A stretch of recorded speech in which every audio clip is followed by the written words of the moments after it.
Glens Falls the only team not to go to score 100. Gotcha. Just take your time, no rush.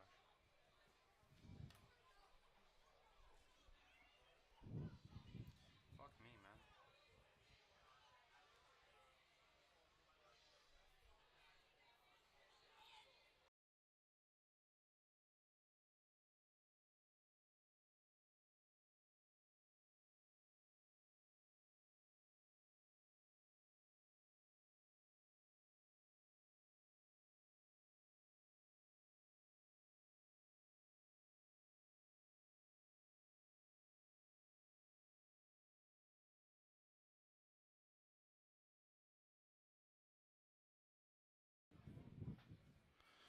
It's one final game before Glens Falls hits the road again, and the Dragons would love nothing more than to pick up win number 10 in 2025. However, the Saugerties Stallions, they've earned their first four-game win streak of the season, and they don't want it to end at the hands of a team they've already beaten four times this year.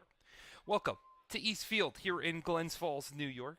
I'm Nathaniel Cunningham, joined alongside Luke LaRose. And I mentioned, Luke, that four-game win streak that Saugerties has tallied so far, and they really have been able to do it because of Justin Ford, the left fielder in today's game, who over the last four games has got a 529 batting average with a ton of RBIs. That's why he was named PGCBL Player of the Week. A ton of RBIs might be an understatement. More like 2 tons. This man's numbers are insane to start the year, and he's a huge reason they've got that 4-game win streak. Maybe a little counteraction to Justin Ford as a guy that hasn't gotten a whole ton of action for the Dragons this season, but is finally getting some of that limelight in the second baseman in today's contest, James Houghton. Through his first 3 games, he was 0 for 5 with 3 Ks. Over these last 2, he's 3 for 5 with his first double. He's got an RBI and a walk to his name as well. He's playing great at the plate, but Glens Falls is moving him around defensively too. He's at second tonight. Last night came in as a pinch hitter, played about half of the second game of the doubleheader as the left fielder. Utility Swiss Army knife with a great bat. He's forcing his way into the lineup. Can play a little bit of everywhere, and for another lefty bat that Glens Falls needs, they bring in enlist James Houghton. Before we get to the lineups and talk about what these two squads are actually rolling out, there are some pretty jarring numbers. Both of these pitching staffs are relatively similar in their numbers. They both sit around that 6 ERA point, have similar walks and strikeouts on the year as well. The biggest difference, Glens Falls, they're the only team in the entire PGCBL to not score 100 runs so far this season, and we're in the first week of July. On the flip side, Saugerties, they lead the PGCBL in what seems like every offensive statistical category. Yeah, Saugerties, I've got their lineup pulled up right now. Their stats jump off the page with how good they are compared to Glens Falls. But I think the thing to note, Glens Falls scored, 95 runs so far? There's teams with less than half the wins of Glens Falls who have put up more runs in the same amount of time. It's not always about how many runs you put up if you're going to win games. Glens Falls has so far this season won 9. That's more than they did in the entirety of 2024. So a step up from a year ago with still 3 weeks left to go in the season. But still not necessarily where Glens Falls would like to be as they sit 10.5 games out of the first place Amsterdam Mohawks, who are also on a 4-game win streak, large in part to sweeping the doubleheader yesterday against the Dragons. The key location, though, is Glens Falls. Because of those 2 losses, they stay kind of pretty consistent to where they were. They sit 3.5 games back from Mohawk Valley, who currently holds that final playoff spot. But Mohawk Valley, they've also lost 3. So Glens Falls not only wants this win to even the season series at 4 apiece, but they almost need this win to push themselves back at contending against the Diamond Dogs. They need this win, and I think the thing to note, tomorrow's games, it's a doubleheader out in Mohawk Valley. So possibility for a huge 3-game swing, especially if they can win tonight. They're going to have to do it against a stacked Saugerties lineup, and we'll break it down. Some key pieces for the Stallions missing, mostly Jamie Z, who has made his name known for the long balls that he's been able to secure for the Stallions. He's not in the lineup at all. And for a guy that was mashing home runs, him and Travis Hobbins-Siefken, Z topped the PGCBL with 5. Hobbins-Siefken in the 2 spot with 4. Z will not be in the lineup. Either way, it's led off by the extra hitter, Griffin Crane, who's getting some more action here for the Stallions in 2025. Reese Maroney's hitting 2. Justin Ford, the PGCBL Player of the Week, is hitting cleanup. George Baker, a big lefty, will be in the cleanup spot. And then Travis Hobbins-Siefken, dangerous to start the year, has cooled down a little bit since, but is starting to heat back up. He's hitting 5. Casey Kaminsky will be over at third. In the 6 hole, Ryan King, the designated hitter, is hitting 7. Mike LeBenson is over at second. He's hitting 8. Dylan Fitzsimmons is out in center hitting 9. And rounding out the lineup in the 10 hole is the catcher, Anthony Lino. So a stacked lineup you mentioned just offensively, but Travis Hobbins-Siefken started the year hot, got a little cold, and has worked his way back to being around that cleanup spot again. And he is definitely a guy you want to look out for. He's hitting .303 on the year. He's got those 4 homers like you mentioned earlier. And he's second on the team in RBI with 23 behind Justin Ford, who's got 30. He's got 4 doubles to boot, slugging just under 500. Very, very solid player for the squad. If the Dragons pitching staff can keep the Stallions at bay, which they've done multiple times this season. Again, Glens Falls has beaten Saugerties 3 times already this year. Their offense is going to have to come up clutch in a little bit of a different lineup than traditional from head coach Ryan Dio, but also a lot of familiar faces. It's led off by the speedy center fielder Tyree Jackson. He was caught stealing for the first time in the doubleheader yesterday. Trent Jenks, the designated hitter, is hitting 2. Aiden Gallagher, we know what he's done. He's solidified himself as the 3-hole spot. Robert Mello is hitting cleanup today, takes over for Gino Savoca for the 2nd straight game. Joe Carpier's seems like he's the defensive third baseman, will be over there at third. Gino Savoca now in the lineup over at it's short. He'll be hitting 6. Nick Galello gets the start at first, just like he did in Game 2 of the doubleheader. James Houghton, the second baseman, is hitting 8. Brendan McLaughlin is behind the dish again. We know what his defense looks like. And then Travis Stroh returning to the lineup as that false leadoff hitter to round out the 10-man rotation for the Dragons. And Aiden Gallagher is a guy I want to look at. Like you mentioned, he's hitting .333 on the year. He leads the Dragon in RBI. He leads them in total bases. Second on the team in slugging. He has been a hot hitter for the team lately. A hot hitter for the Dragons. They're going to need him to continue to be hot to take down a dangerous team like Saugerties. It's going to be tough for the starting pitcher for Glens Falls to do work because it's a guy that's getting his first start in 2025. Cameron Biller steps on the mound for the Dragons. He's appeared in 5 games so far this year, and like I mentioned, it's for his first game starting on the mound. But the last time we saw Biller was back on July 4th in that win over Boonville, where he went 2 innings, allowed 0 hits and 0 runs. He did walk 2 batters, but he struck out 2 as well. So quality performance for the longest appearance of Cam Biller's season. The Dragons are going to need that type of performance from him again. I'd argue that 9 ERA is a little higher than what it should be, especially after a game like the 4th, and I think he had a solid appearance before that. Got hit around his first couple games of the year, but he's really been solid since. He's been really solid. He's got to be solid to start the game now instead of coming in to close. All right, we're going to step aside for the national anthem here at East Field, but don't go anywhere. Game time between the Dragons and Stallions right around the corner.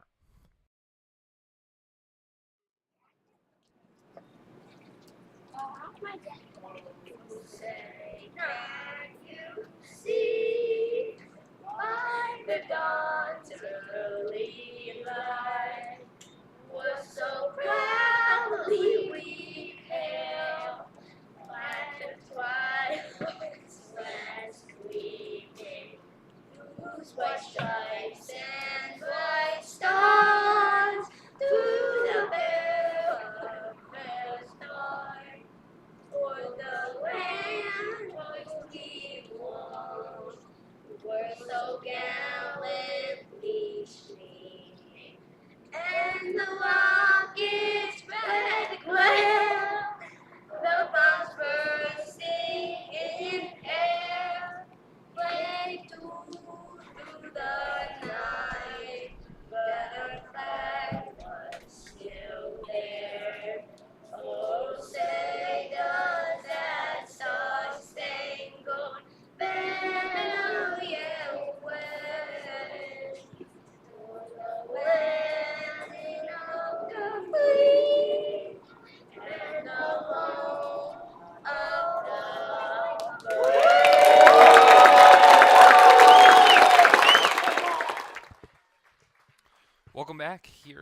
East Field, as we're set for baseball, between the Dragons and the Stallions.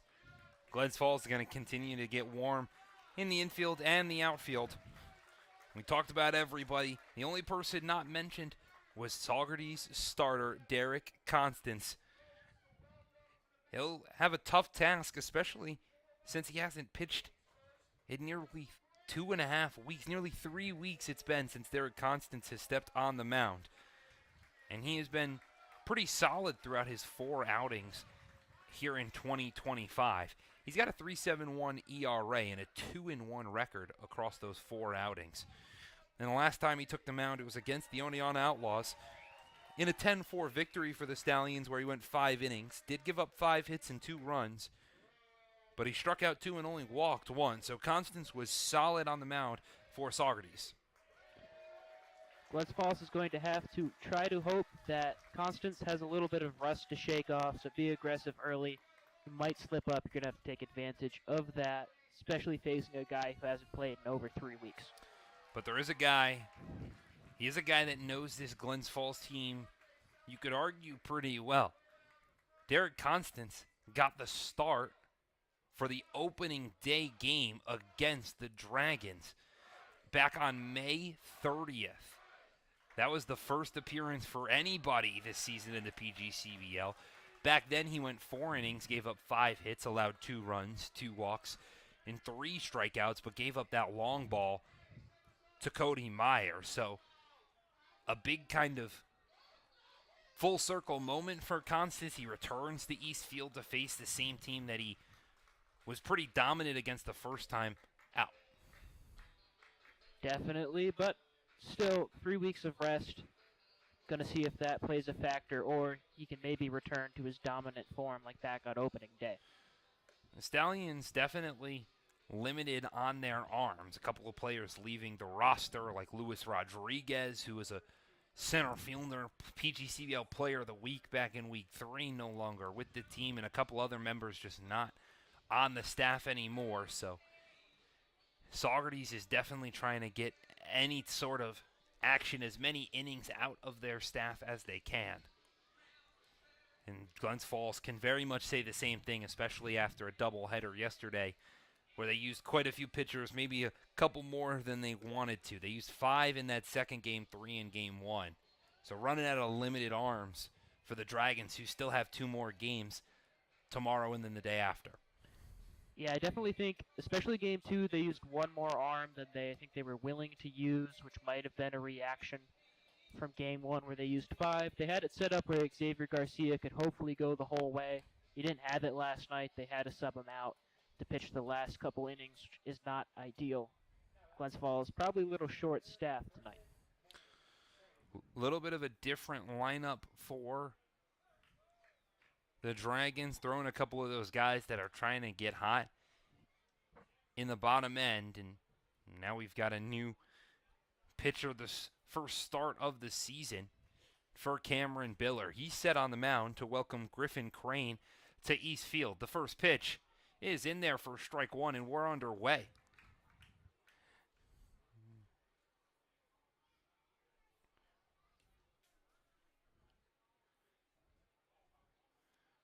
The 0-1 pitch is chopped over towards Carpier's at third, and it's through the 5-hole of the third baseman.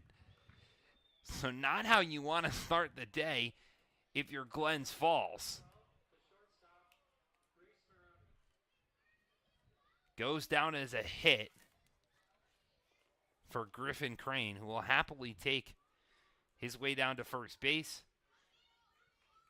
And the defense, they're not helping out Cameron Biller in his first start. Not at all. Just the second hit of the season for Crane across the 4 games that he's played. And Reese Maroney, the shortstop, steps in. He watches the first pitch in there for strike 1.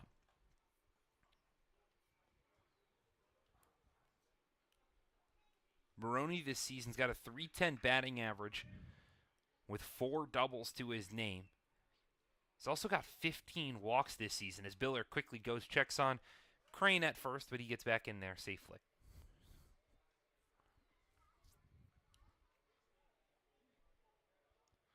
First time we see Biller working out of the stretch.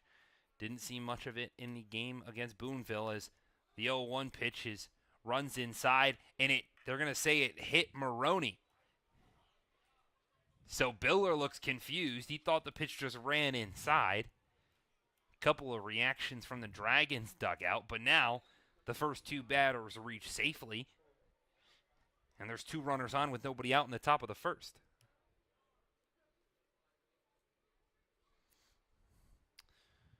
So the PGCBL Player of the Week, Justin Ford, steps to the dish. He's got an early RBI opportunity, as a chance to extend his league-leading 30 RBIs. He watches the first pitch in the dirt for ball 1. That was the first hit batter of the season for Cameron Biller.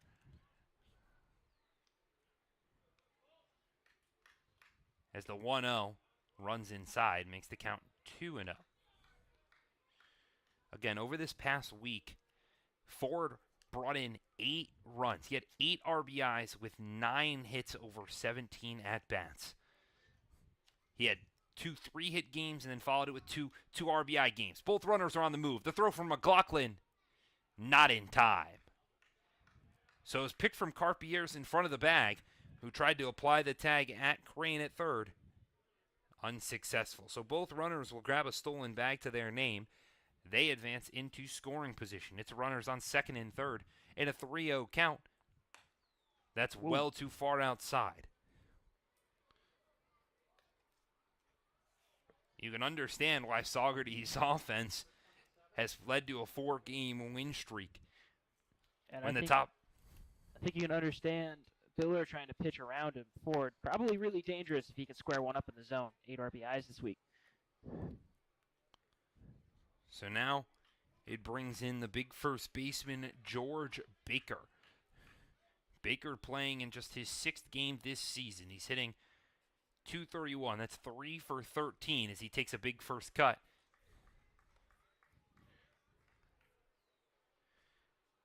Baker, though, he's got a triple to his name. Not a guy you necessarily think has some speed, but is able to bring it around the bases. And he's only got 1 RBI this season, so any way he can get on will do it. And just like that, he's made it 2. It's lined into center field. Jackson comes up, throwing towards the plate. It's cut off by the first baseman, Colello, and 2 runs come home to score. So the Dragons don't even have an out. And George Baker drills an RBI single into center, and the Stallions have grabbed a 2-0 lead.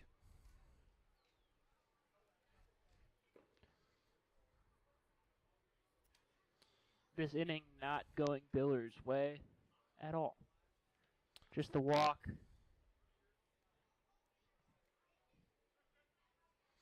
Took absolutely no time for the Stallions to get to Cam Biller on the mound. It's a single, a hit by pitch, a walk, and then another single has made this a 2-0 ball game with nobody out here in the top of the first. He's now going to face the dangerous Travis Hobbin-Siefken, who watches the first pitch breaking ball in there. It was a little bit of a dip for Hobbin-Siefken throughout the season. He's back up now to a .282 batting average. He's got 4 doubles to his name. Mentioned the 4 home runs. That's second in the league.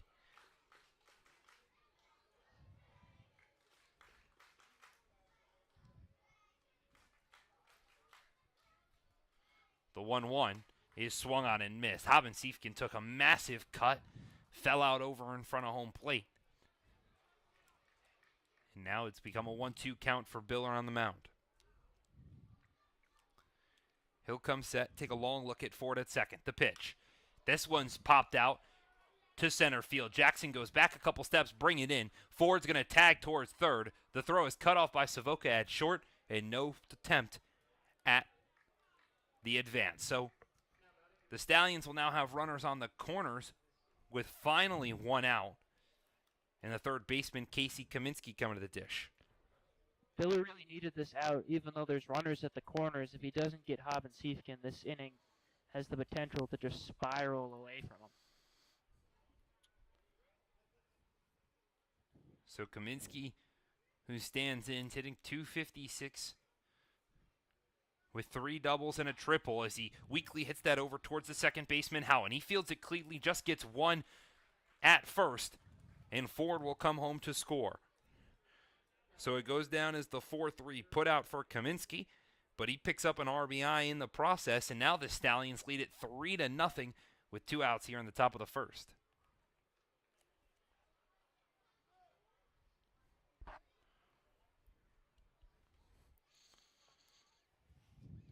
So the designated hitter, Ryan King, steps into the box. He's got 3 doubles this season as well. He's hitting .269. He's got 3 RBIs with a runner in scoring position. He watches the first pitch outside for ball 1.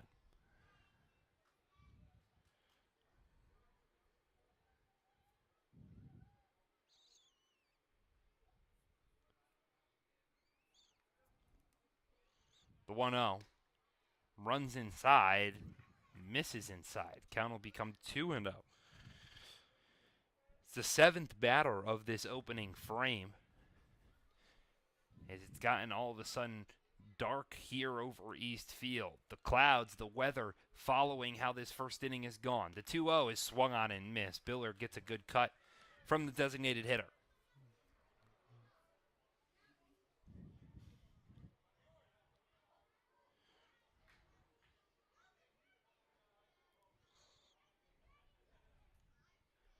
The 2-1. That one hits the outside half, and now we've got deuces wild here in the top of the first. It's 2 balls, 2 strikes, 2 out. The Stallions, they have 2 hits this inning, but they've scored 3 runs. Biller comes set. Savoca checking at second. The 2-2 outside.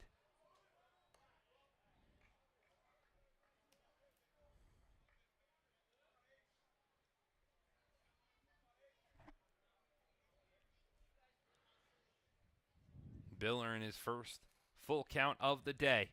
The payoff. Low for ball 4. And the Stallions, they're not done yet. King takes his walk down to first base. The second of the inning for Biller. Brings up the second baseman, Mike LeBenson.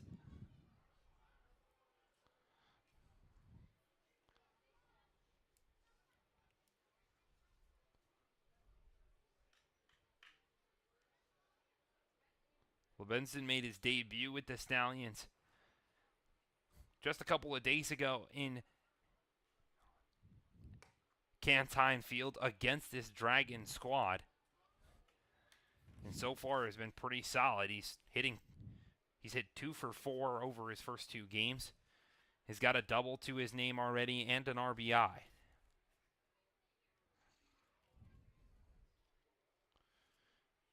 The 1-0 is in there for strike 1. Back in that game against the Stallions, he went 1 for 2 with 2 walks. As he sees the 1-1 pitch in there, it makes the count now 1-2.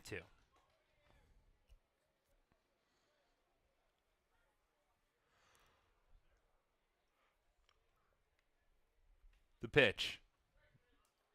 Outside. The Dragons dugout, they thought it might be strike 3. Instead, the count evens at 2 apiece.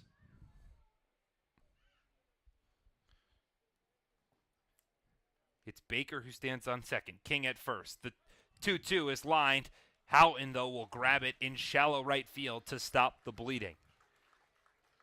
So Saugerties grabs 3 runs in the top of the first. They're showing why they're on a 4-game win streak.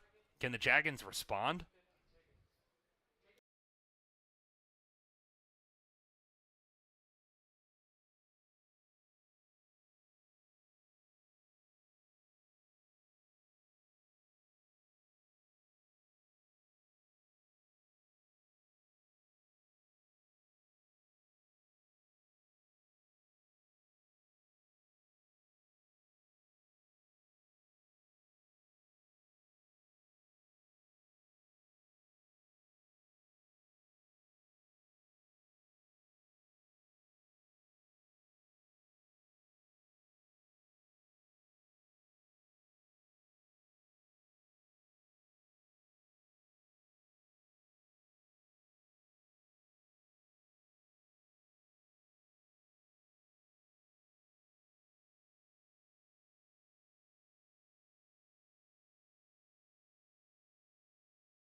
Welcome back to East Field in Glens Falls, New York.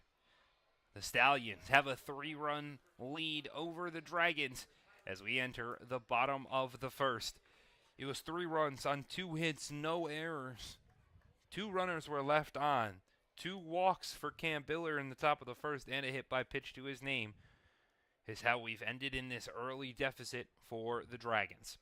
Tyree Jackson starts it off for Glens Falls. He'll look to get on base and start some action as the first pitch he sees from Derek Constance is in there for strike 1.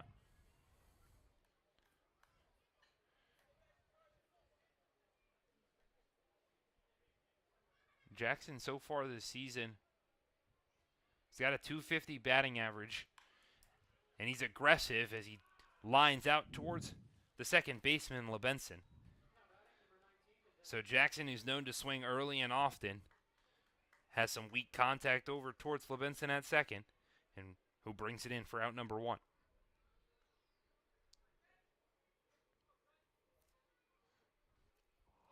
So now the designated hitter, Trent Jinks, steps into the box. Jinks is hitting .348 so far this season. He's got 3 doubles and a triple to his name. Probably the Dragons' second best hitter outside of Gallagher. Another guy that's going to be aggressive, doesn't see too many pitches like he does just then, the ball inside. He's got just 3 walks this season across his 16 games started. He's got 12 strikeouts in that time, so not a ton of Ks, but to have a 4-to-1 strikeout to walk ratio, maybe not the best in the books. The 1-1 swung on and missed. It also doesn't help when the Dragons, 228 strikeouts coming into today. That's second worst in the PGCBL. Nobody strikes out more than Niagara, but they are a close second. The 1-2 just chopped, or excuse me, just check swing by Jenks, who holds back to even the count at 2 apiece.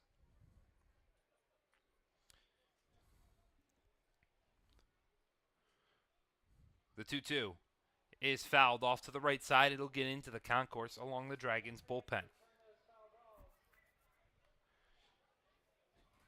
The only stat Glens Falls isn't in the bottom 3 of is home runs, where they sit at 3rd in the PGCBL with 10. So for a team that has offensively struggled, and again, only team in the league to not score 100 runs, they can certainly hit the ball a long way. The 2-2 misses low. And now it's the first full count for Derek Constance. That home run stat is something that I like to bring up. They haven't hit a home run in feels like a while. I feel like they've been stuck at 10, but still, 3rd in the league despite their offensive struggles. There is a bright spot. And some big ones when they matter the most. Aiden Gallagher knows what that's like, so does Nick Galello. The payoff is in there for strike 3. A line was drawn by Trent Jinks, but not seen by the home plate umpire. So no action was taken. Jinks, not at all happy where that pitch was called, flipped his bat in his hands, drew what looked to be a line, maybe in frustration or just dusting some dirt over the plate with the knob of his bat as he walks back to the dugout as the first K for Derek Constance. Aiden Gallagher's first pitch swing. He chops it over to Kaminsky at 3rd, who throws across the diamonds to Baker, and it's a 1-2-3 bottom of the first for the Stallions. They look like they might be rolling over the Dragons here at East Field.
A 1-2-3 bottom of the first from Saugerties brings their bats back to the plate with a chance for them to do some damage.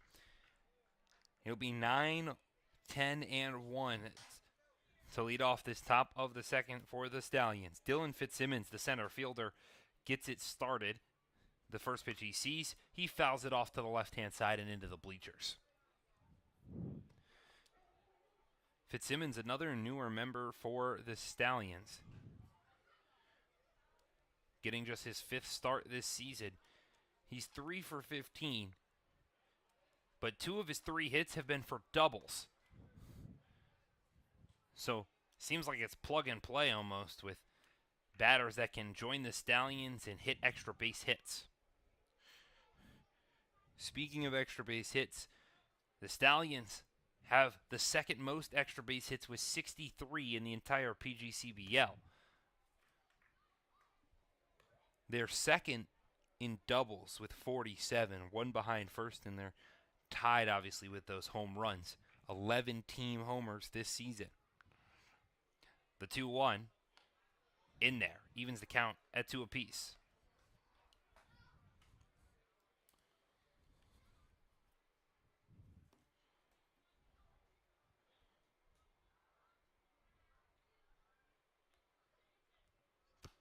The 2-2 is fouled off. This one will get out of play. So we'll redo the 2-2.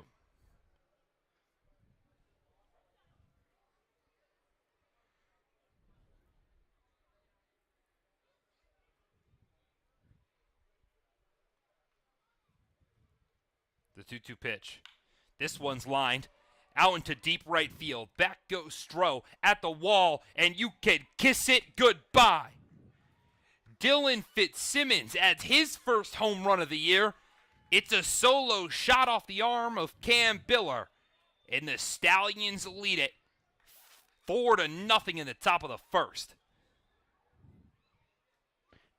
That was quick. That ball just barely eked over the fence, somewhere between the bushes and the fence. There's a fan running out to go grab that, but pulled it just far enough down the line. Looked like it was going to have extra bases written all over. It stayed up enough in this warm sky. Even though it's settling down, getting a little darker, it's still very warm. The ball flies a little hot better during the daytime, and got every inch out of it, did Fitzsimmons. Anthony Lino steps into the box. He watches the first pitch ball. The 1-0 now is in there for strike 1.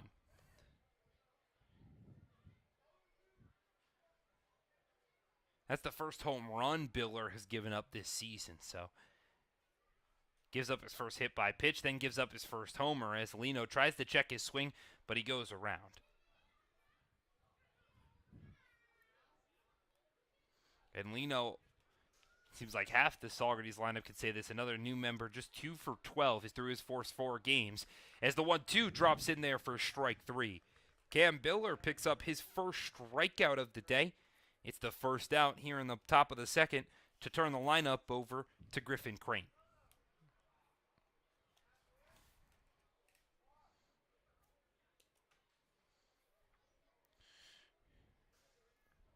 The first pitch to the extra hitter is chopped off foul. This will get out of play.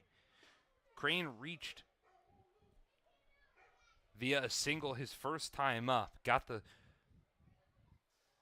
juices moving for the Stallions. The 0-1 runs inside. Evens the count at 1 apiece. Carpier's over at third tried to make a sliding grab just by the infield grass in between the shortstop and third baseman. Couldn't come up with it. It kicked off his back leg and rolled past the shortstop Savoca, who couldn't even make a play. So Crane now this time has worked himself into a 1-2 count. The pitch from Biller. Outside.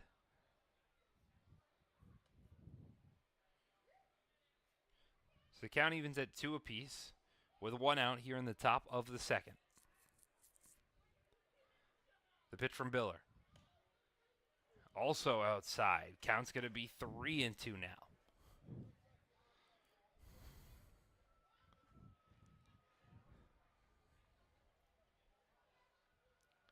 The payoff is lined out towards the second baseman, Houghton. He picks it up cleanly, throws over to Galello in time for out number 2. Houghton took a little bit of a weird route, shifted his hips, let the ball come to him with his glove hand back in the outfield. Either way, makes the play cleanly to first and brings up the shortstop, Reese Maroney. Maroney was hit by a pitch that barely grazed his elbow in the first inning. He watches the first pitch upstairs. Maroney then reached second after Justin Ford walked, and then stole third to put runners in scoring position. The 1-0, breaking ball in there for strike 1. Good movement on the breaking ball. In on Maroney's hands until the last second where it clips the zone.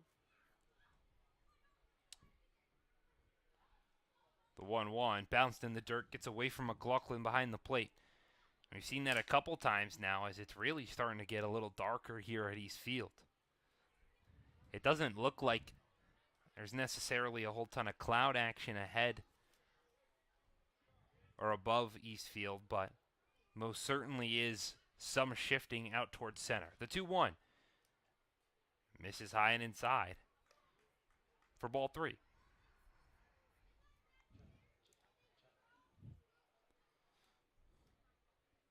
Not supposed to be any rain for a few more hours tonight, so. The 3-1 gets away from McLaughlin, bounces towards the backstop, so he's got to go grab it as Maroney reaches base for the second time without recording an at-bat. He walks with 2 outs and brings up the left fielder, Justin Ford. Ford had a 2-0 count, to which Biller then threw a pitch that was called a ball as Maroney and as Maroney and Crane stole bases. And so Biller then elected to not pitch to the PGCBL Player of the Week and instead load the bases. That potentially backfired as all 3 came around to score. Checking on Maroney at first. The 0-1. Outside, in the dirt, but Maroney's going to go. The throw from McLaughlin is in time. So a really late jump from the shortstop, Reese Maroney, gets gunned down on the base paths by Brendan McLaughlin. The Stallions still add 1 more. They now lead it 4-0 as we head to the bottom of the second.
It's a 4-0 ball game here at East Field.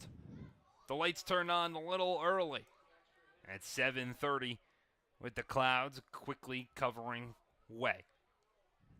It'll be the extra hitter, Robert Mello, who steps to the plate as the entire Stallions infield shifted to their left. The first pitch to Mello is fouled straight back. Every single player, as they saw the first lefty in this Glens Falls lineup come to the dish.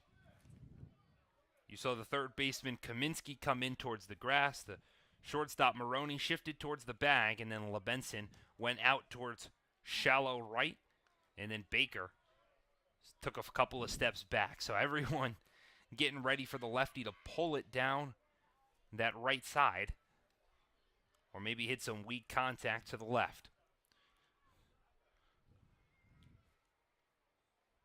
The 1-1 to Mello is swung on and missed.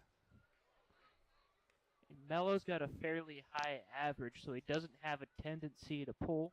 Interesting shift by the Stallions to try to get him to pull. Try to play him to pull, I should say. The 1-2 runs inside, almost nails Mello. But the right fielder, or the traditional right fielder, today's extra hitter, he's got a .364 batting average, like you mentioned, 3 doubles and a triple to his name. The 2-2, he chops foul. So that caught stealing by Brendan McLaughlin to end the top of the second. That was his 4th runner thrown out on the base paths this season. As Maroney gets caught for the 3rd time in 2025. Constance quickly comes back set. The 2-2 is swung on and missed. Derek Constance has picked up his 2nd strikeout of the day. He's seen 4 batters come up, and 4 batters have walked back to the dugout.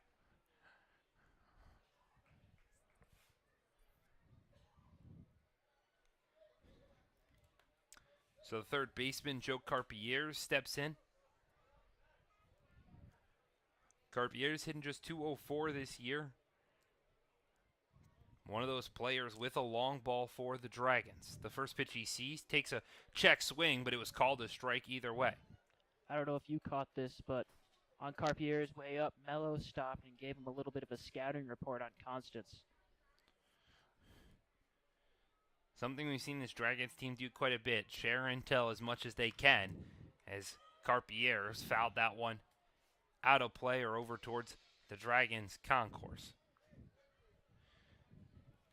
Yesterday you saw a very similar thing happen with Aiden Gallagher, to which at that point the Dragons were essentially shut out through the last 4 innings. So maybe not the best intel being shared from player to player. The 0-2. Bounced in the dirt. Lino does a good job to stay in front of it.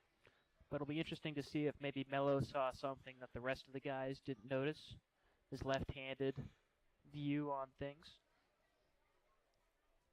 A couple of lefties waiting in the wing, primarily Gino Savoca, who's on deck.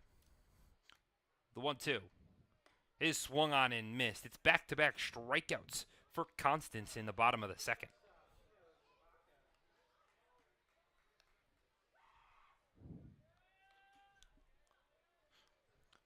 So Savoca now does come to the plate with 2 outs in this bottom of the second.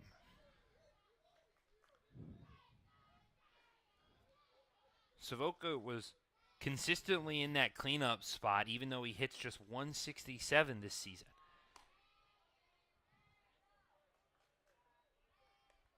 But when you have 16 walks, which leads the team, makes sense to have a guy that can get on base, maybe score a couple of runs for a team that struggled to do that this year. The 1-0 is in there for strike 1. That one had head coach Ryan Dio shaking his head, because even from our viewpoint, we could see that pitch straight down Park Ave.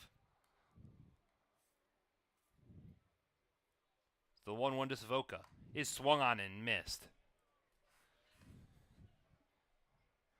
And now Gino Savoca's quickly worked himself to a 1-2 count.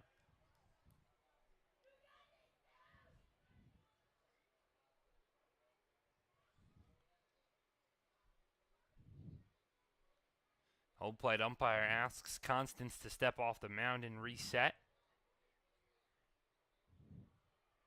Maybe something he saw in the background.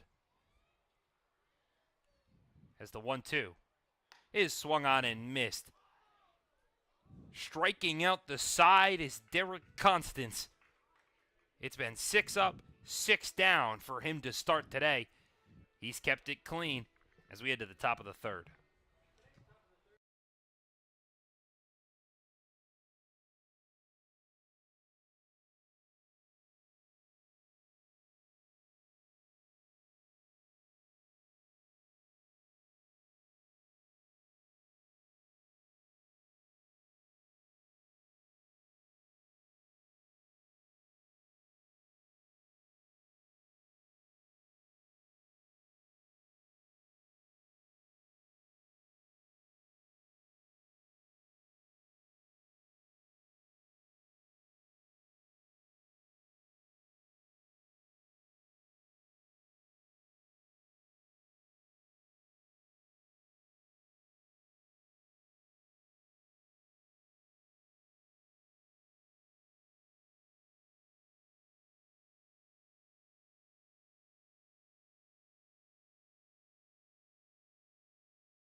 Cam Biller steps back on the mound for his third inning of work, trying to keep this game where it's at so the offense can get back into it.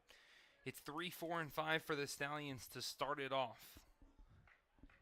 And brought up by the PGCBL Player of the Week, Justin Ford. The first pitch he sees is a breaking ball in there for strike 1.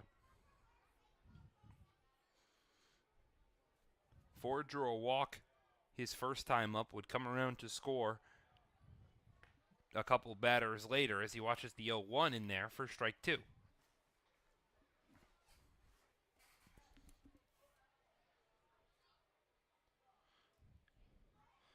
Biller's 0-2 pitch is chopped foul. Ford just barely got a piece of it to keep himself alive.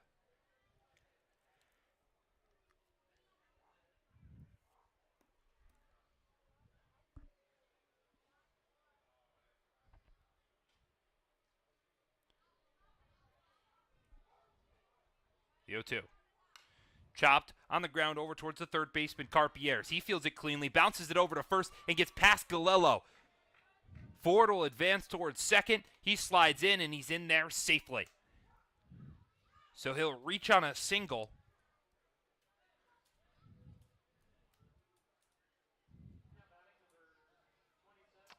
And it'll be a throwing error on Carpier's. And Carpier's actually picks up the E5, which allows Ford to reach. Spiked that one into the dirt. Bounce one hop, and Galello just wasn't able to pick it out of the dirt. So with it getting past, Ford advances to second and puts a runner in scoring position with nobody out. The first pitch to Baker hits off Biller on the mound. Galello grabs it, steps on the bag, but Biller immediately launched his glove, and he's in pain. It was hit off the left arm of Cam Biller, and he's shaking his left hand as he walks out towards the second base bag. So Baker absolutely roped the first pitch back straight at Biller, who immediately caught it, and you could tell he is just in extreme pain. Yeah, it doesn't look good. Looks like he's describing it hit off his hand. So hence why his glove went flying. It hit off the glove hand around where his pinky finger is along that side. And so it's head coach Ryan Dio, pitching coach Matt Gonzalez, and the trainer out there having a conversation. As down in the Glens Falls bullpen, we've got movement just in case Biller can't continue this game. It's Jake O'Connor who's getting warm rather quickly. Yep. And Biller is going to come out of this game just to be safe. So O'Connor is going to come in to take over for the starter, and we're going to step aside with O'Connor getting warm.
So welcome back to East Field in a 4-0 ball game in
So welcome back to Eastfield in this 6-0 ball game as we enter the bottom of the third. It's been 6 up and 6 down for Derek Constance. He's been absolutely stellar on the mound. He's had a long time off after that break, a pitching change. But now he steps back out there to face 7, 8, and 9 in the Dragons lineup. It's led off by the first baseman, Nick Galello, who's getting his first at bat in today's game, even as we enter the 8 o'clock hour. The first pitch he sees. Breaking ball missed. Too far inside for ball 1.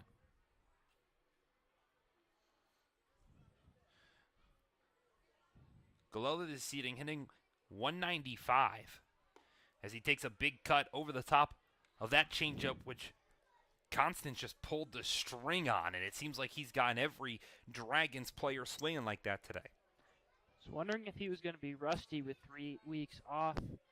The quick and easy answer is no. Anything but rust from the guy that got the win back on opening day. He's primed to do it once more. Fouled off from Galello.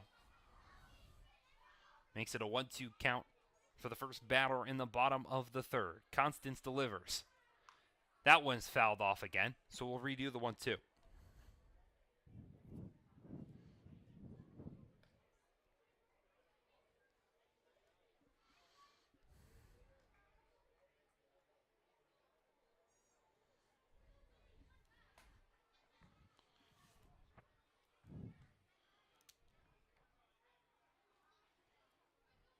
The 1-2 pitch is popped up. This one over towards the right-hand side by the Dragons dugout, but it's going to get out of play and into the bleachers.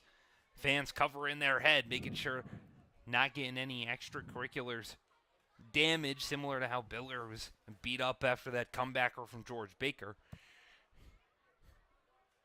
Keeping themselves safe in the grandstands as Galello's trying to reach safe despite a 1-2 count. He's fighting off 3 straight foul balls from the first baseman. The 1-2. Lines this one on the ground over towards the shortstop, Maroney. He fields it cleanly, throws across the diamond, and it's in time for out number 1. So Constance continues to shove as his second ground out of the game and has kept it clean through 2 1/3. Brings up the second baseman, James Houghton, who over these last 2 games has been hot. 3 for 5, got a double, an RBI, a walk to his name. The first pitch he sees, he lines out into right field. Over goes Hobbins-Siefken a couple steps, and he brings it in for out number 2. So Houghton saw the ball well, hits it a far ways, but the right fielder was just there, and it's out number 2. So now the catcher, Brendan McLaughlin, comes to the dish. McLaughlin so far this year hitting just .087. He's 2 for 23 this season. He's got 5 walks, 8 strikeouts so far. It's been his defense that's kept him in the lineup, not so much swings like that where he's over it for strike 1.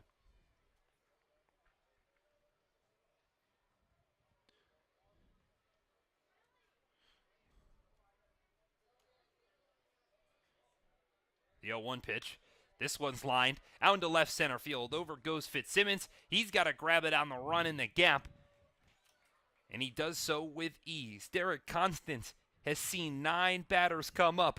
He sent all 9 packing.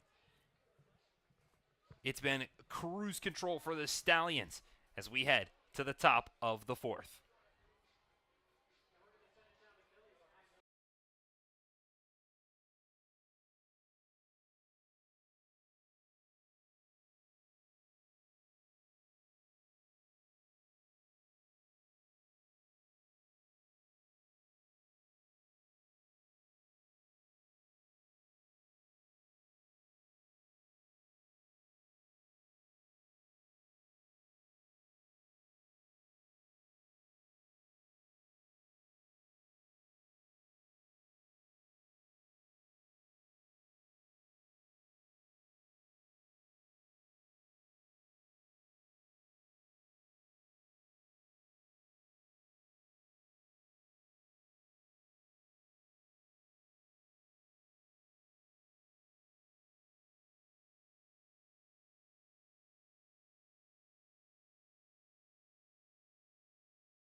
We're back in Glens Falls, New York, in a 6-0 ball game. The Dragons have been dominated through 3. Saugerties has scored in every inning. Scored 3 in the first, but only 1 in the second. Added 2 more in the third. On the flip side, the Dragons' offense, mute. 4 Ks, couple of groundouts, 3 flyouts as well. Just absolute dominance from Saugerties. Their offense, they're probably not done as they hand the ball over to Dylan Fitzsimmons for the second time today. The first time he was up, well, he had a long at-bat that went over the fence out in right field over towards the Little League fields. So he's already got a hit, an RBI, and a run to his name. He watches the 1-1 pitch curve in there for strike 2. It's the first time O'Connor has got to face Fitzsimmons, and if you ask Cam Biller, Biller will tell you this kid can hit it a far way. The 1-2 runs inside, almost nails Fitzsimmons. Speaking of Cam Biller, I saw him walk out of the dugout a little bit ago. He's down at the bullpen now. He's got some ice wrapped around his hand. Seems to be doing fine. The 2-2 swung on and missed from Fitzsimmons. And the first strikeout of Jake O'Connor's day starts the top of the 4th.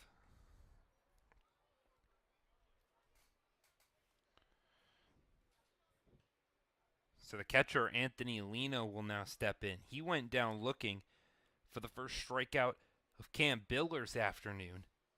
That was in the second inning. Almost hit around in that first as he's first pitch swinging off towards the parking lot.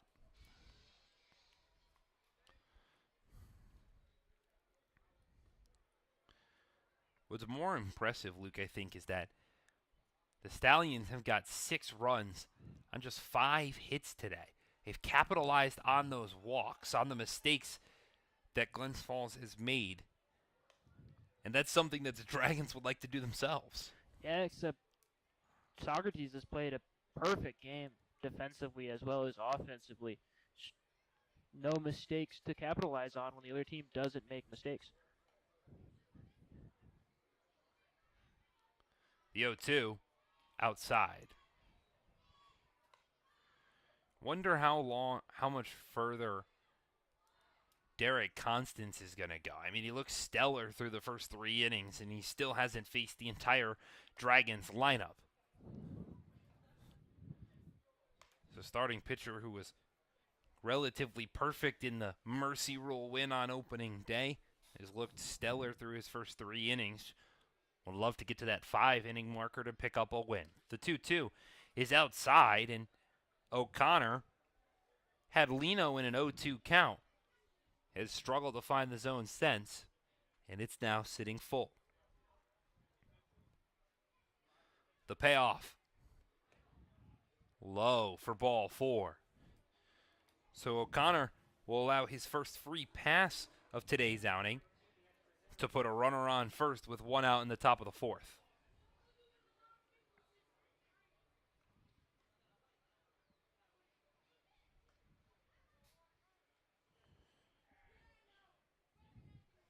The lefty extra hitter Griffin Crane comes to the box. It's his 3rd at-bat in 4 innings. He's first pitch swinging a broken bat over to Houghton at second. He flips to Savoca at short. The throw to first is in time.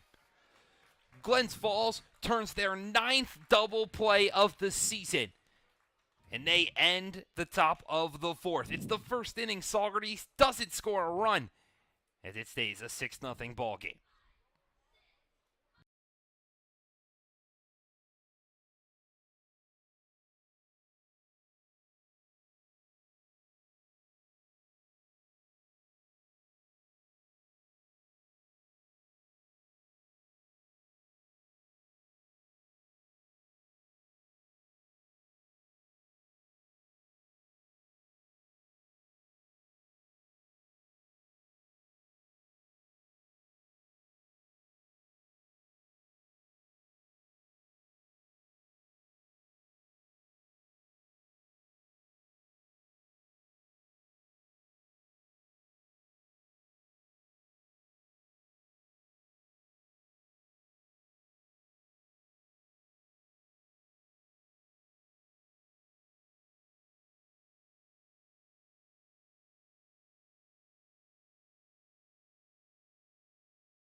Welcome back to East Field.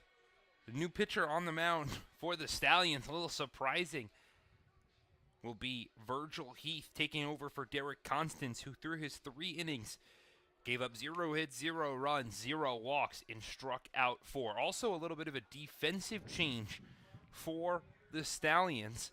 Into catcher is going to be Logan Sanchez, number 25, taking over for Anthony Lino behind the dish. So maybe a preference standpoint, rare to see that at a college pitchers, but maybe Heath just preferring to pitch to Sanchez, who was the bullpen catcher just a couple of minutes ago. Little odd to see the whole battery flip over. But it'll happen in the bottom of the 4th as the first pitch he throws to Travis Stroh is fouled out of play and into the bleachers for strike 1. Heath so far this year has got a 5.52 ERA across his 5 appearances in 14 2/3 innings of work. But the last time he appeared in a game was on July 1st against the Amsterdam Mohawks, where he started that one and he went 4 innings, gave up 3 hits and only a run, and struck out 2. So maybe not the best performance, but a solid one at that. So it counts 1-2 to the 10-hole hitter Travis Stroh. The pitch is swung on and missed. Virgil Heath makes quick work of the first batter he faces out of the pen to make it 10 up and 10 down to start the ball game for Glens Falls. Maybe the second time through the order something changes with Tyree Jackson coming to the dish.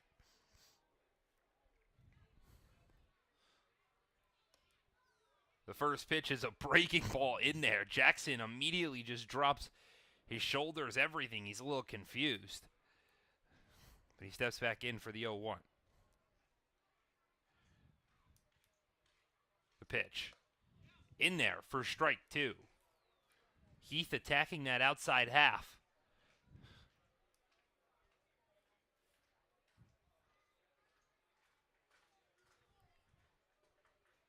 As the 0-2 pitch is weakly hit out into shallow right field. Over goes LeBenson out into that shallow right field and catches it right in front of Haben Siefkin, who kind of looks at him a little confused. Maybe no communication from the second baseman and right fielder, but it doesn't really matter when it brings in out number 2. That ball might have traveled a little bit more than LeBenson thought that it was going to. Might be the reason for the lack of communication. So the designated hitter, Trent Jinks, will step into the box. He's 0 for 1 with a strikeout as he takes the first pitch into deep center field. Back goes Fitzsimmons a couple of steps, but he brings it in just shy of the warning track. So out of the bullpen, Virgil Heath makes quick work of the Dragons, does the same thing that Derek Constance does. And it's still a shutout for the Stallions here at East Field.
O'Connor back on the mound for the Dragons as we enter the top of the 5th.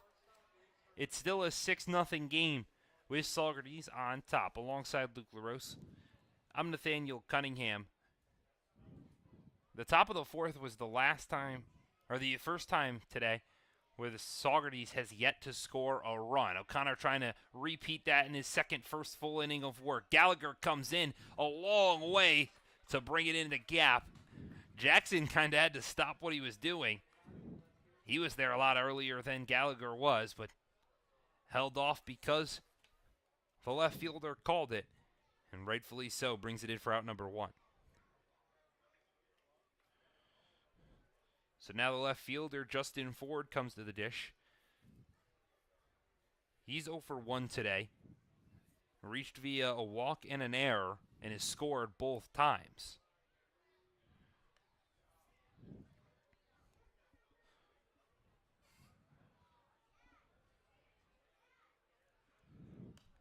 He fouls the 1-0 pitch straight back.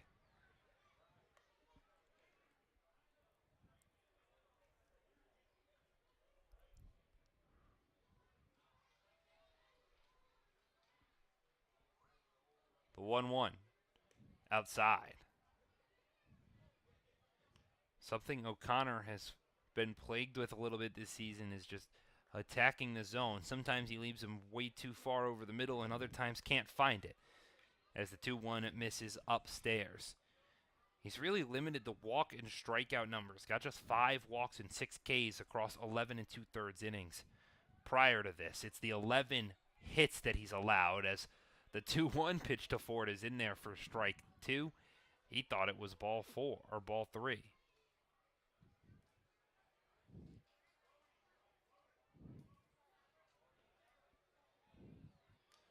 Ford fouls that one straight back, so the count will stay where it's at 2-2.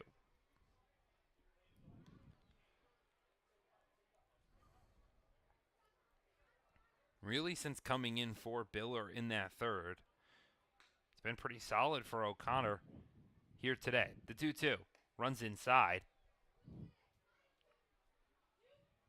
and that's actually ball 4. So Ford will waltz his way down to first. He reaches via a free pass for the second time today. And the big lefty George Baker steps back in the box. Last time he was up, hit an absolute missile back up the middle off the left hand of Cam Biller. The first pitch he sees, no attempt after a fake from Justin Ford. McLaughlin was ready for it, as the first pitch strike to Baker is in there.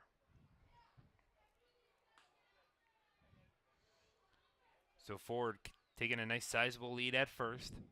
The 0-1 is lined out into right field. It's going to get down and past the hands of Stroh in right. Ford coming towards third. They're going to wave him home. Baker will get into second standing up. The throw to the plate is not in time. So George Baker has got himself an RBI double. And Saugerties, they're continuing their offensive onslaught. It's now 7-0 here in the top of the 5th. Baker's put together multiple good at-bats, gets rewarded with one that skips past Stroh off the base of the wall. His second RBI of the season, George Baker's first double of 2025, puts this game further and further out of reach. That's actually the 4th RBI of the season. Baker had 2 earlier today. He's having a heck of a game as the first pitch to Travis Hobbins-Siefken is outside. I think that was another one where Stroh kind of took an awkward line. Didn't play the bounce right. The 1-0. Tries to get a changeup right down the middle, but it drops too much. Makes the count 2-0. Hobbins-Siefken so far today is 1 for 2 with an RBI and a run scored. And he scored that run by himself. Reached via a single and then got forward on a wild pitch and then advanced on a wild pitch again to come around and score. So some help from O'Connor. It was O'Connor's first batter he faced, but also earned his way to second. The 2-1. In there for strike 2. More movement for the Dragons. Maybe O'Connor's day coming to the end. He's reaching his limit. Really hasn't gone much longer than 3 innings ever. As Halvin Siefkin lines this one into left, it's going to get down for a base, knock it over towards the wall. Baker's going to score with ease. Halvin Siefkin goes into second. He's in there standing up, and it's back-to-back doubles to put the Stallions up 8-0 in the top of the 5th. 2 great at bats, using both ends of the field. Nothing you can do when you put balls in play like that. So Halvin Siefkin gets double number 5 this season. That still is second on the team behind Justin Ford, who has 8 doubles. Seems like a ridiculous number. As the first pitch now to Casey Kaminsky is a check swing. They'll ask if he went. They'll say he did not.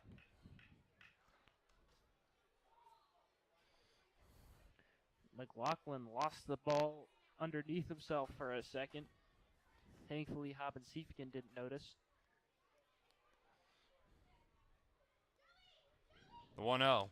This one's lined out into shallow right field. Houghton goes out, but it's going to get down for a base knock. They're going to hold Halvin Siefkin at third, and Kaminsky will reach with a single.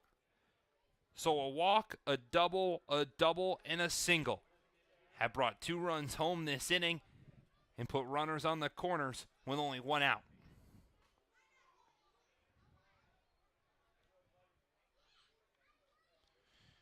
The designated hitter Ryan King comes to the plate. He's 1 for 1 today. Had a walk back in the first, singled in the third. He was on the bad part of a double play. On the move is Kaminsky towards second. The throw down, not in time. Kaminsky overslid second. The throw from McLaughlin to Savoca was perfectly placed. However, the catcher couldn't pick up his 5th caught runner of the season. So now the 1-0 pitch. This one's popped up a mile high. Houghton takes a couple steps back. He grabs it for out number 2. And Halvin Siefkin fakes the run home as the ball was thrown back in, almost got away from O'Connor. But there's now 2 outs here in the top of the 5th.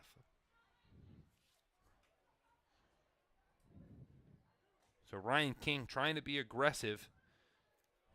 Instead adds 2 outs and now hands the bat to Mike LeBenson, who with a single could put on the mercy rule in the 5th.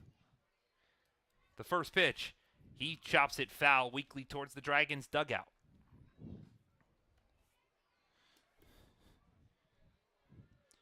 Luke, we knew this was a possibility with how electric Saugerties' offense is, but I don't think either of us envisioned a game that really feels like Glens Falls had no chance from the start.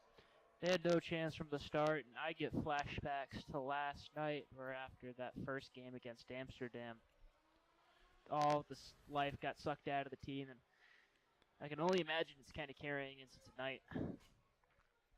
The 0-2, chopped foul, bounces up, almost hits the head of the first base coach for the Stallions, and it'll bounce off the bullpen for the Dragons to get out into right field. And Glens Falls has had success against Saugerties earlier in the year, but tonight they've just come out flat. It's a demoralizing 4-game stretch because tomorrow Glens Falls has got to travel to Shuttleworth to take on the Mohawks once more. And it could be another rough night out there before they hit the road again before finally getting an off day, something that Glens Falls rarely has in this month of July, to take on Mohawk Valley. The 1-2 bounced in the dirt. Thought potentially LeBenson went around. They're going to check and say he did not. So the count will even at 2-2. And for Glens Falls, who sits currently 3.5 games behind Mohawk Valley, who's on a 3-game skid nonetheless, got to pick up a couple of wins soon to put yourself back in playoff contention. The 2-2 pitch misses inside, and now O'Connor finds himself in a full count. Barring some miracle or act of God, Glens Falls will not win tonight, I would imagine. The payoff. Runs inside for ball 4. And now LeBenson will reach base to load the bases.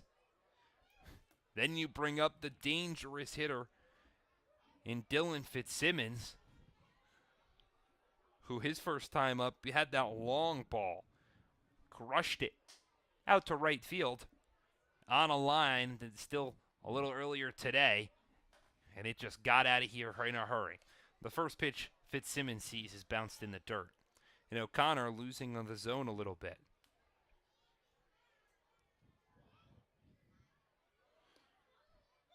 The 1-0 pitch misses inside for ball 2. Today, O'Connor has issued 3 free passes. He had just 5 all season. He struggled with his command tonight. The 2-0. This one's lined out into right field. Stroh's got a good beat on it, barely has to move, and brings it in for out number 3. So Saugerties still adds a pair more. They now lead it 8-0 with the Dragons, who are getting shut out.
Glens Falls trails by 8. It's 5 in the bottom of the 5th. It is 8-0 Saugerties. The Dragons getting shut out through 4 innings. Not a single player has reached base. Virgil Heath back on the mound, throws a big breaking ball in there for strike 1. Derek Constance, the starter, went 3 innings, gave up 0 hits and 0 walks, struck out 4. Virgil Heath has come into the game, has 1 strikeout to his name, and he's 1 pitch away from adding a second. It's Aiden Gallagher. It'll be 3, 4, and 5 to lead it off for Glens Falls, trying to get something going. The 0-2 from Heath. Just outside.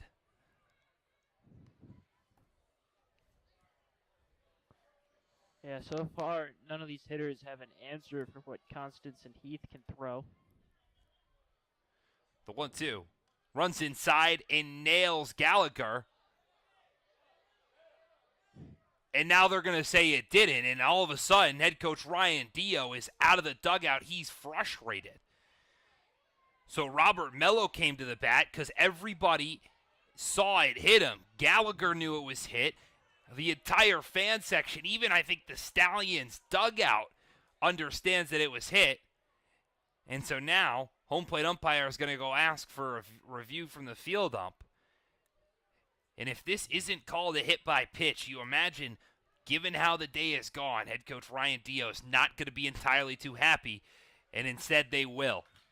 So Gallagher will take his 90 feet down to first, as Gallagher now has some words for Robert Mello, maybe some information, as this day has just been rough for the Dragons, but they get their first base runner. I could, visually we could see it, but we could also hear that ball hit him. You would imagine the home plate umpire 5 feet from Gallagher could hear it as well. So, conversation with the Stallions coaching staff just to explain what happened. But Glens Falls finally gets a base runner on, and Virgil Heath has got to work with the Dragons, who are trying to make a comeback. The first pitch to Robert Mello is low for ball one. So as a traditional broadcaster trying to dance around the whole perfect game scenario, up to that point the Stallions had a combined one. Doesn't matter nonetheless after the hit by pitch to Aiden Gallagher. So still the shutout is intact, and you won't say the next best thing that it could be. But you can use your imagination and infer. As the 2-0 is chopped foul by Mello. Gallagher's dancing over at first. Step below perfect game, step above shutout. Usually you can figure out what the middle thing is, but anybody that knows anything about this whole broadcast thing, you don't say it because it usually goes the other way. Gallagher continuing to dance. The 2-1 swung on and missed by Mello. Wonder if Gallagher's playing any tricks in the mind of the extra hitter. Mello went down swinging his first time up. That was against Constance. It's still the first time through the lineup for Virgil Heath. They're going to go check on Gallagher finally, and the ball gets away from Baker at first. Gallagher's going to get to second. He's going to take a big round towards third, and he'll get there with ease because the throw is not in time. So an E1 from Virgil Heath puts a runner 90 feet away from home with nobody out here in the bottom of the fifth.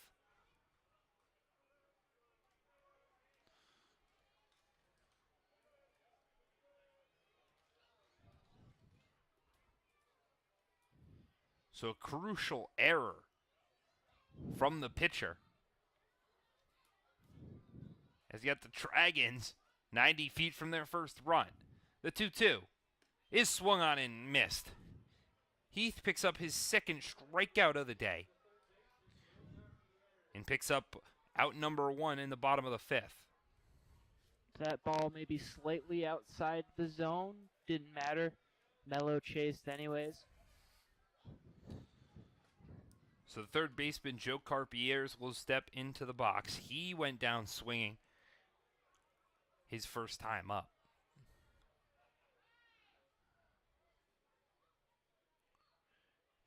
The first pitch is a breaking ball outside for ball one. Carpier's has got just 5 RBIs to his name and a 2.04 average to this point in the season.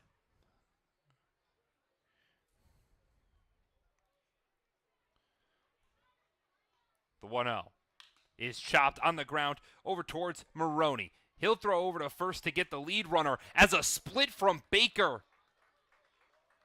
The field umpire didn't see it, so now there's got to be a conference between the home plate umpire and head coach Ryan Dio is understandably upset. The umpire's confused, not looking where they're supposed to, not understanding the plays. So Carpier's, who's trying to beat out the single that allowed a run, will come home to score regardless. Gallagher is going to be safe at home. The question is whether or not Carpier's is out number 2, but he is not. He'll beat out the infield single. And it's the first hit of the day for Glens Falls. It's an RBI single for Joe Carpier's, his 6th RBI of the season. And the Dragons are on the board. It's now 8-1 in the bottom of the 5th. Huge swing of momentum. And Carpier's was safe. I don't know if he beat the throw or maybe Baker. And Savoca takes the first pitch, lines it out into right field. It takes a tough bounce in front of Hobbin-Siefken, but he fields it cleanly. And now the Dragons, they might be moving station to station. There's runners on first and second with one out. Back to what I was saying about Baker. I don't know if Carpier's beat it clean or Baker's foot came off the bag when he did that split. Nonetheless, a single, and then Savoca just singled right there.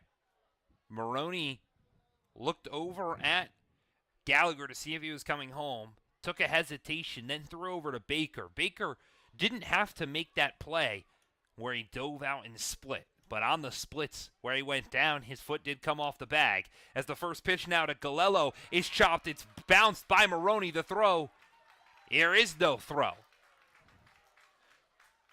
So straight at the shortstop, Maroney. And it'll be a single for Galello.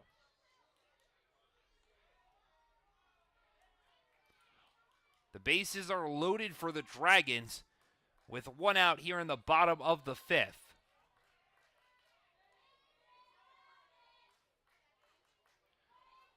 Three straight singles for the Dragons.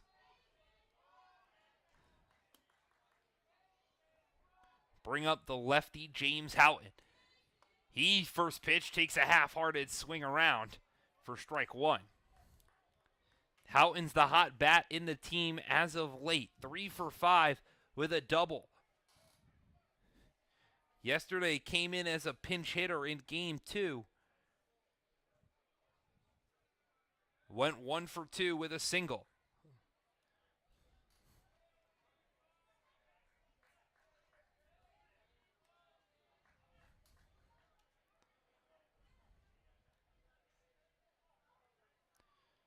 The 0-1 outside.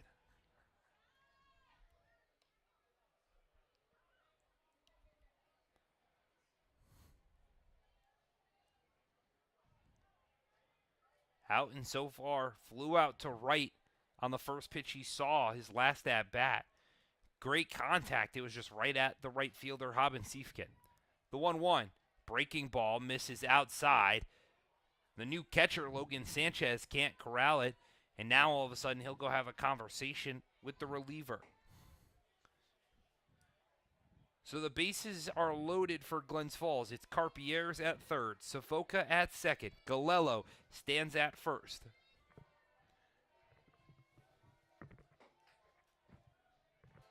Saugerties has got 16 double plays that they've turned this year. That's in the bottom half of the league. They grounded into one themselves. Their 8 double plays they grounded into, that's second fewest. The only team lower, the Dragons themselves. So the mound visit between Sanchez and Heath is over. Houghton steps back in. Big time spot for the guy getting more playing time than he has all season long. The 2-1. Outside, gets away from Sanchez into the backstop. Carpier's will score with ease. Both runners will advance.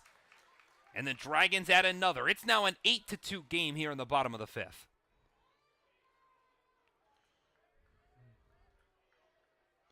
So the wild pitch after the meeting from Virgil Heath allows one run to score.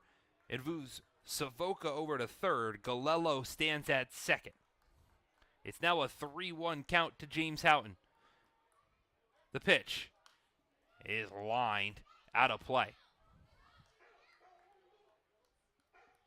So James Houghton in a full count with runners in scoring position.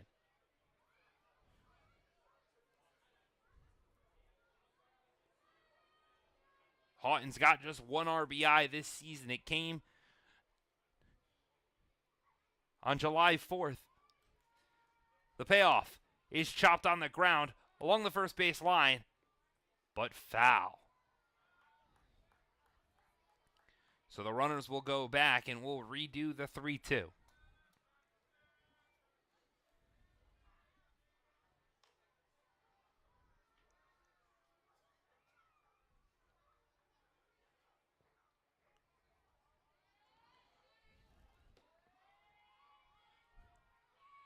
Heath waiting for the sign, and he comes set.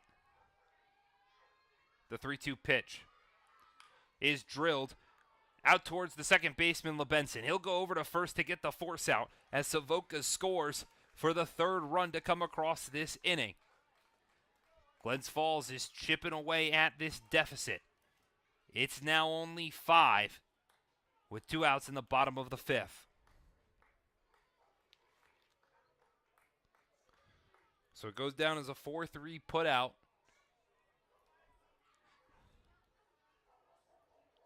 For James Houghton, but he grabs an RBI in the process, his second of the season, to bring in Brendan McLaughlin. McLaughlin's aggressive first pitch fouls it off into the bleachers. On the ground out from Houghton, Gololo advanced to third. The 0-1. Breaking ball in there for strike 2.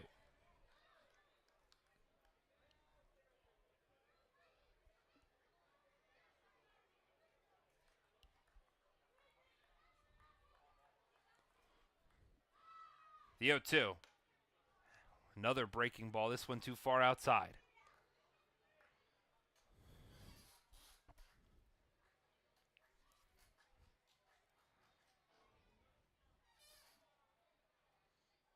The 1-2. Breaking ball drilled, and it's down for a base hit in left field.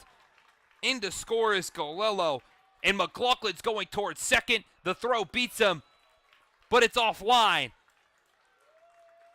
The Dragons, in one inning, have cut the lead in half. It's now 8-4, thanks to Brendan McLaughlin's first extra base hit of 2025.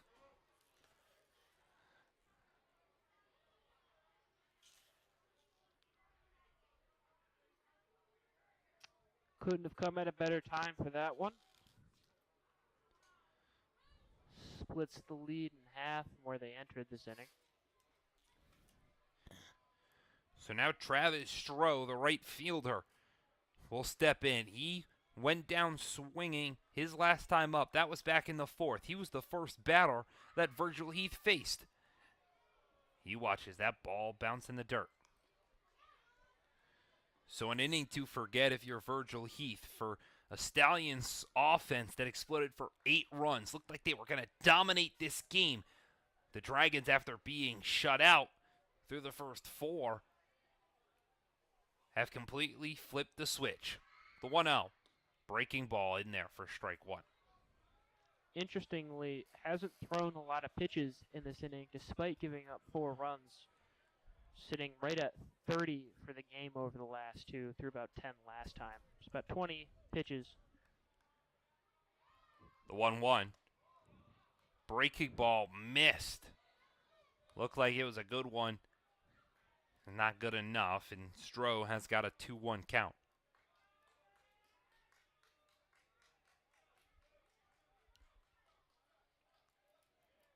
The 2-1. Hit over towards the right-hand side. It's dropped by the first baseman, Baker. The second baseman, LeBenson, grabs it, but Heath wasn't covering in time. So now there will be runners on the corners with 2 outs as the lineup turns over to Tyree Jackson.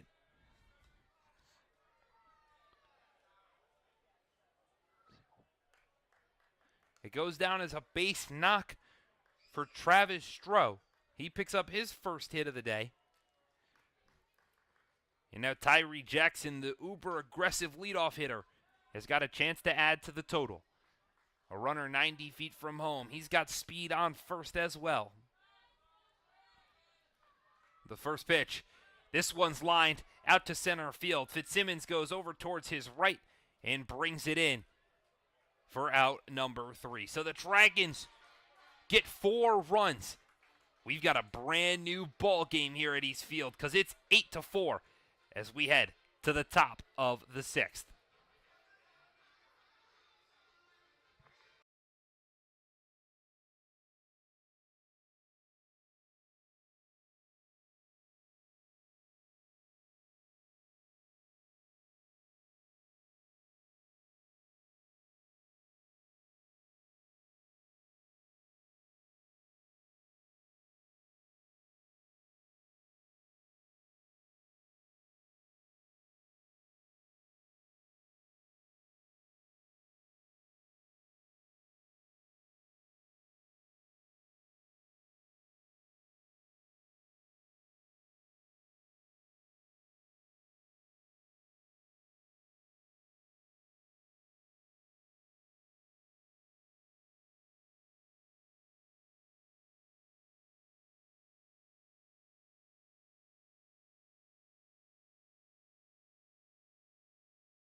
After the Dragons put up 4 in the bottom of the 5th, the Dragons go to a new arm to try to keep the score where it's at. It's Tyler Neller who steps out on the bump for Jake O'Connor, who went 2 2/3, gave up 3 runs, 2 of which were earned. He walked 3, but struck out 1.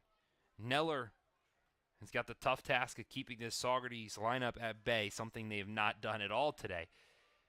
As the first pitch to Logan Sanchez, who's getting his first at-bat, is outside for ball 1. Sanchez came in with Virgil Heath, the catcher, taking over duties from Anthony Lino, is getting his first at-bat in today's one.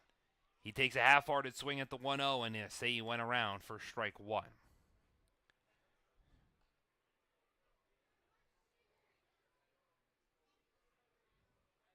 Sanchez is hitting .291 this season. He's got 16 hits and 55 at-bats as the 1-1 from Neller gets behind McLaughlin.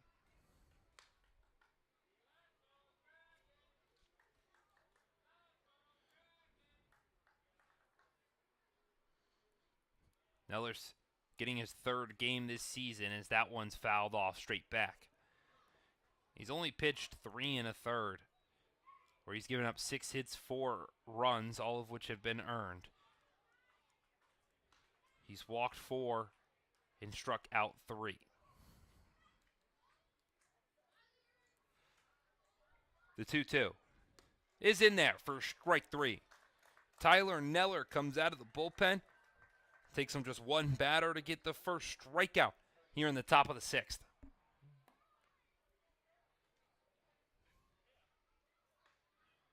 So the lineup will turn over for Griffin Crane, who's 1 for 3 today. He's got a single, a ground out, and then grounded into a double play.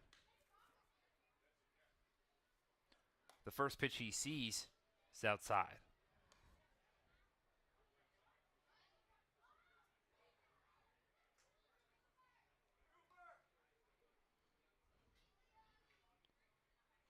The 1-0, Crane squared to bunt but pulled it back right just immediately. Makes the count 2-0.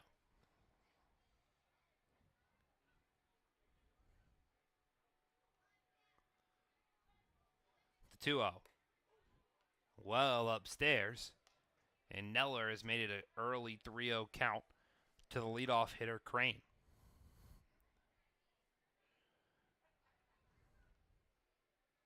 The pitch, right down Broadway.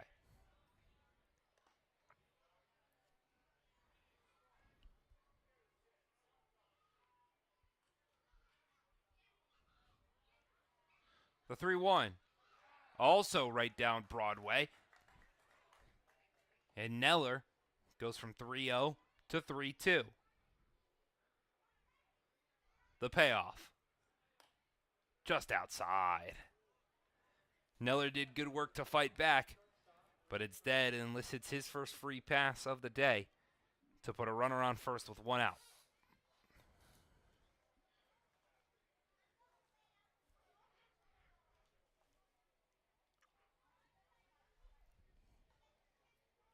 So the shortstop, Reese Maroney, will come to the dish. Maroney so far 0 for 1. Reached via a hit by pitch and a walk. He takes a check swing at the first pitch, but it's in the zone for strike 1.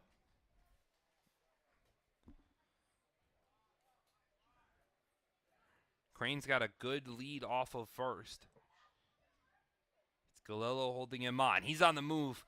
The throw from McLaughlin off the bag. Houghton couldn't put the tag in time. So the ball outside to the hitter, Maroney, allows Crane to steal second. And now there's a runner in scoring position. Thanks to Crane's 8th stolen base this season in just 3 games. That one's chopped over to Savoca at short. He stops, throws across the diamond. It gets behind Galello at first. Over to score is going to be Crane, with Maroney staying at first. So an error from the shortstop, Gino Savoca. allows the Stallions to get one back. They now lead it 9-4 with one out here in the top of the 6th.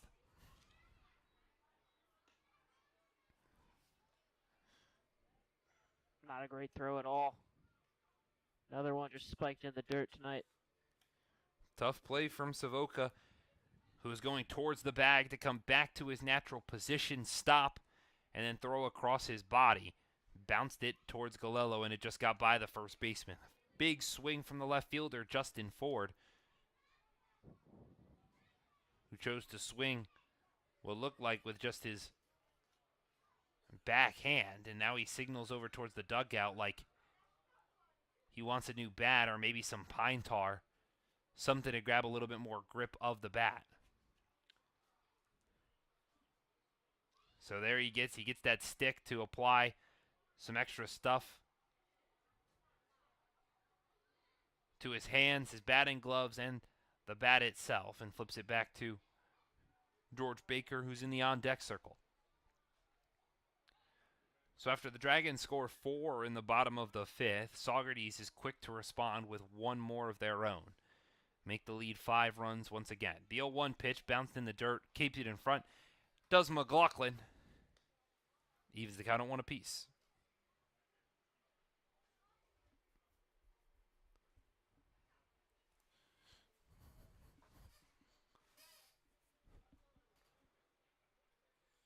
The 1-1 with the runner on the move. The throw from McLaughlin is in time. The tag got him. The 5th runner, Brendan McLaughlin, is thrown out this season. Strands Maroney for the 2nd time on the base paths. He gets caught trying to steal second. And now there's 2 outs here in the top of the 6th.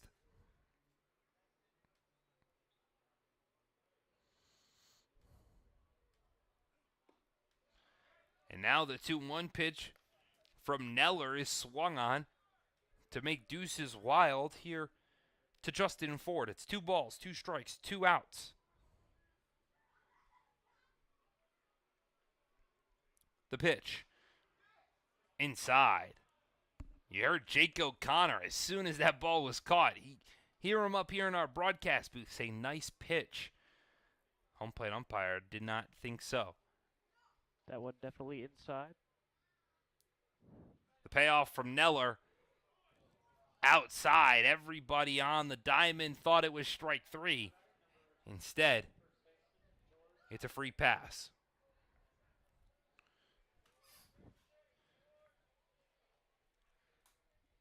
So now the lefty first baseman, George Baker, steps in. He's had a pretty good game, to say the least. He's 2 for 3 with 3 RBIs and a run scored. He's got a double to his name today. He might not be done with a runner standing at first. He watches the first pitch in there for a strike.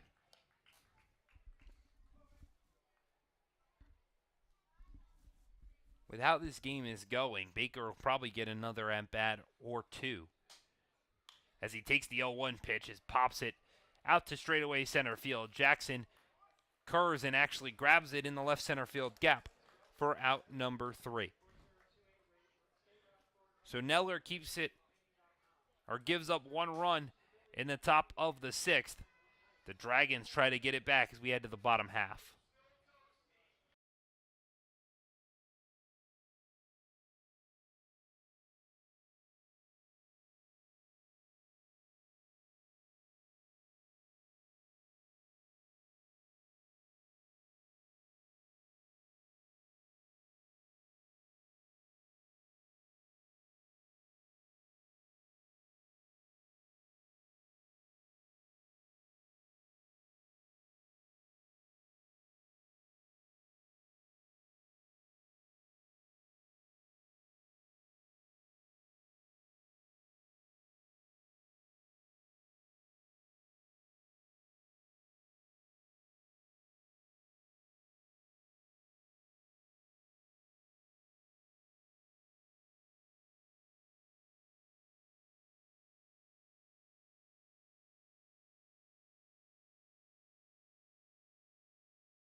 We're back in a 5-run ball game here at Eastfield in the bottom of the 6th. Virgil Heath, after getting hit around pretty bad by the Dragons in the 5th, is taken out of the game. He went 2 innings, gave up 5 hits, allowed all 4 runs, didn't walk anybody and struck out 2, so not entirely the worst, just was leaving too many pitches over the middle of the zone. It'll be Jace Van Valkenburg who takes over on the mound, trying to keep it where it's at. Continue Saugerties' excellent play to this point. The first pitch to the designated hitter, Trent Jinks, is in there for strike 1. Jinks so far today 0 for 2, as is seems like everybody in this Dragons lineup, is he now watches the 0-2 pitch.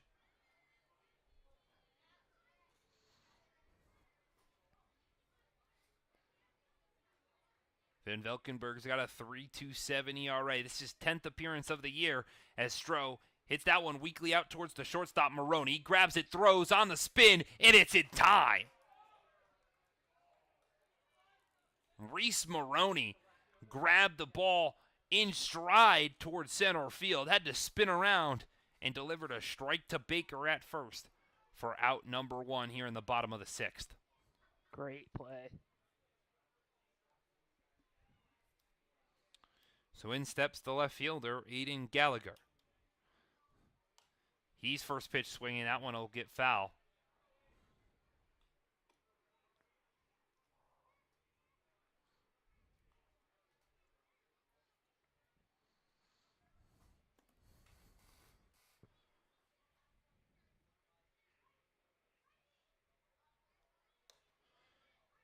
The 0-1 pitch missed outside. Evens the count at 1 apiece.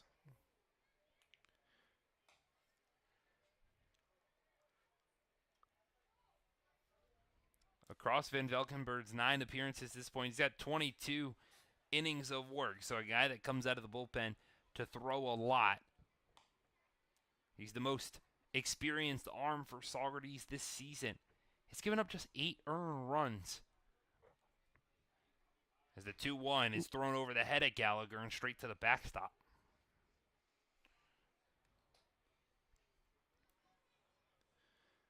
Despite appearing in 9 games, Van Valkenburg has got a 1-1 record.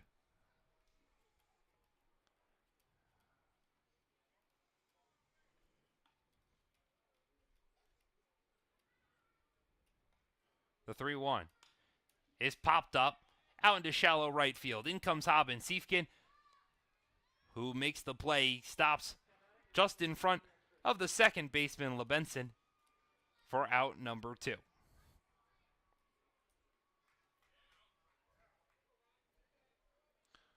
So 2 quick outs for Van Valkenburg out of the pen. Brings up the extra hitter, Robert Mello.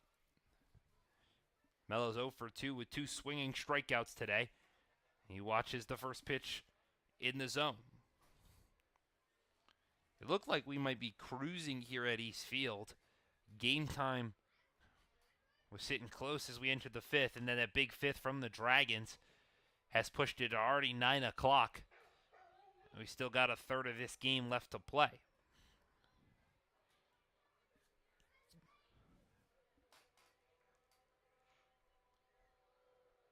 So the 0-2 to Mello, outside.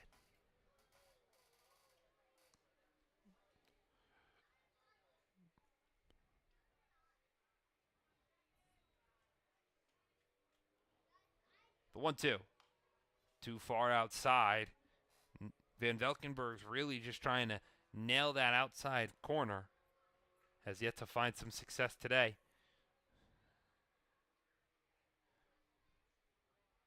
The 2-2. Bounces a breaking ball in the dirt, and now Mello, who was in an early 0-2 count, has made it 3-2.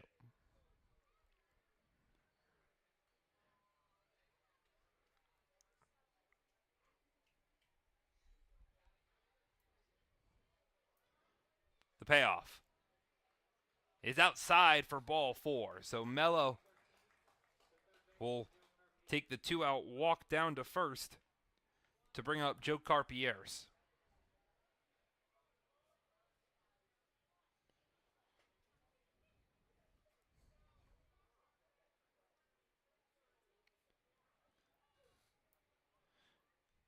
Carpier's is 1 for 2 today, has a single, would advance on a wild pitch and then come around to score. He sees the first pitch, fouls it off to the right-hand side. Baker goes over towards the Dragons' dugout, but it just sneaks out off the concourse and into the bleachers.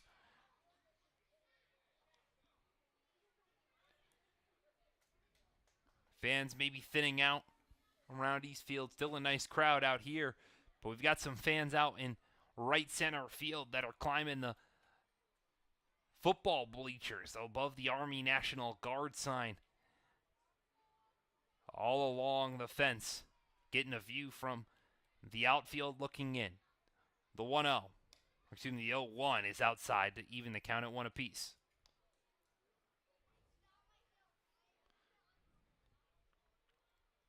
Haven't seen a ball hit out that way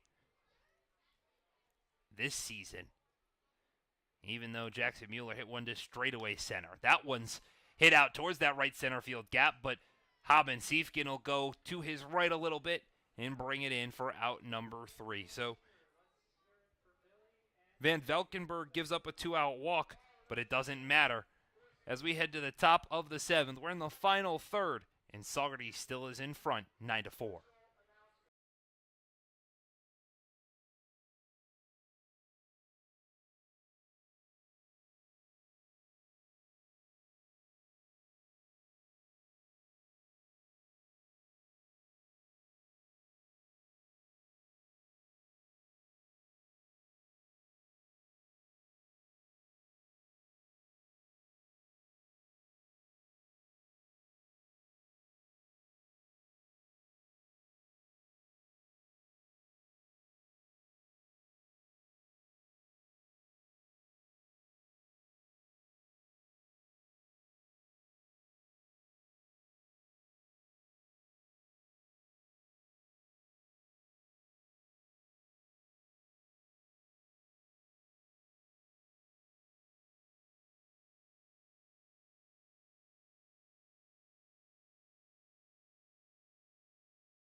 The top of the 7th is set to get underway here at East Field. Alongside Luke LaRose, I'm Nathaniel Cunningham. It'll be 5, 6, and 7 for the Stallions, who try to add some more runs to their already 5-run advantage. It's Travis Haben-Siefken to start it off. He watches the first pitch strike from Tyler Neller, who's back out there for his second inning of work. Haben-Siefken ended the bottom of the 6th with a couple of flyouts. He hits this one a mile high out into right field. Stroh will settle underneath it, and the right fielder flies out to the right fielder for out number 1.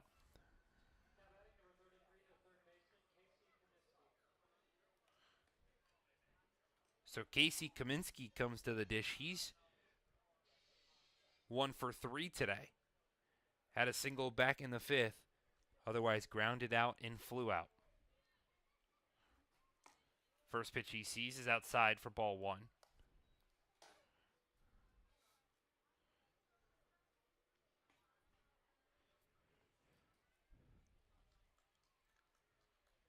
The 1-0 chopped over towards Savoca at short. He fields it cleanly, throws across the diamond, not in time. A questionable play on a bang-bait call, but Kaminsky beats out the infield single on a weak chopper to Savoca.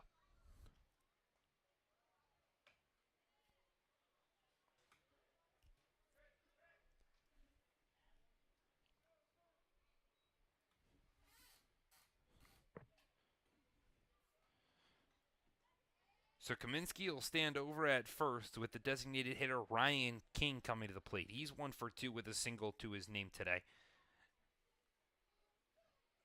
He watches the first pitch outside get away from McLaughlin, which allows Kaminsky to get to second with ease. The wild pitch moves the runner 90 feet forward.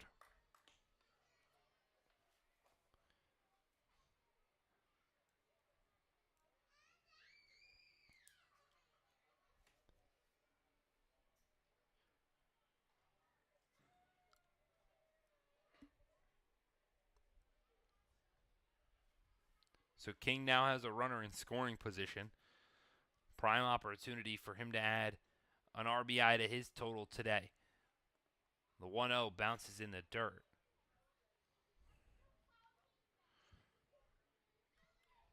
George Baker has got 3 RBIs today. Hobbins-Siefken's got a pair. Kaminsky's got one.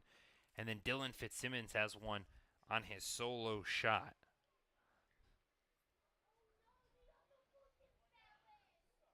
That'll improve their season RBI total as a team to 184.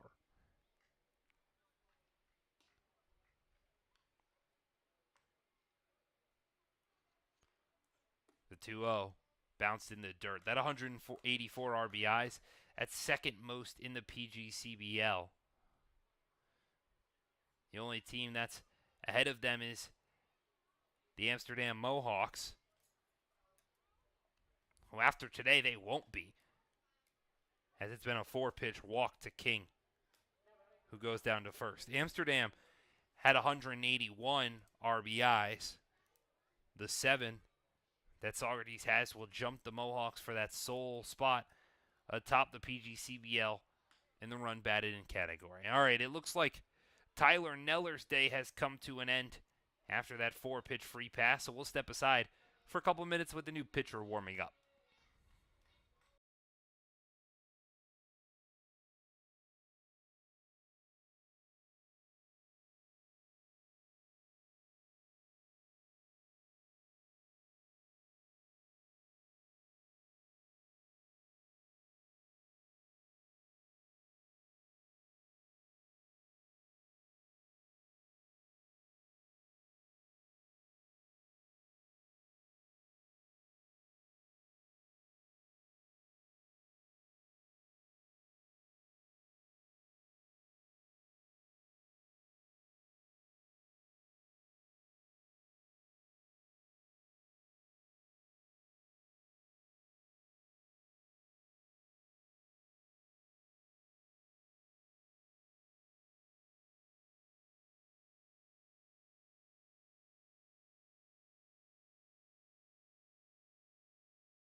The new pitcher for the Dragons will be Tate Van Alsten.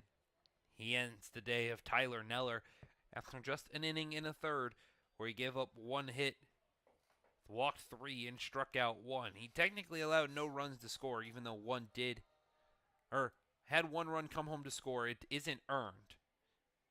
If these other two runners come home, they will go on his line. So Van Alsten's got a sticky situation that he's got to navigate with Mike LeBenson coming to the dish. LeBenson's 0 for 2 today, reached via fielder's choice and a walk. Takes a big first cut from Van Alsten.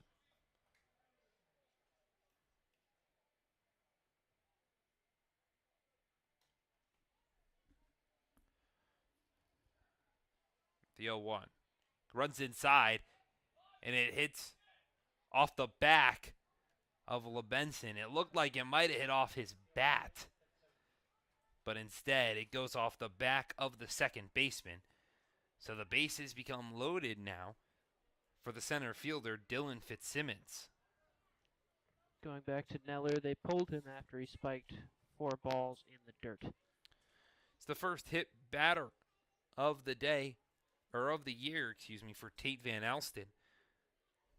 And that loads the bases for Fitzsimmons. The first pitch he sees is in there for strike 1.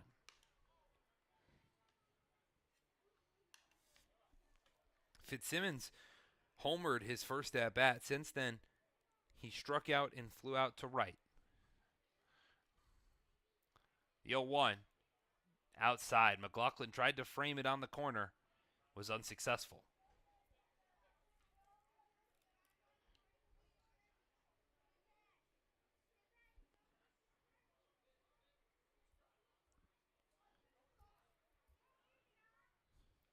The 1-1 runs inside, almost nails Fitzsimmons, but he gets out of the way for ball 2. The lefty center fielder, he wants to swing it. He's got a dangerous bat in Logan Sanchez waiting in the wing as well, so doesn't need to do too much, just pass the baton. The 2-1 misses outside, gets away from McLaughlin. You'll see Kaminsky come home. The throw, not in time. The third baseman had an excellent read on the ball getting away from McLaughlin. He makes a play at the plate easy. The Stallions hit double digits. They lead it 10-4 in the top of the 7th, with only 1 out and runners on second and third.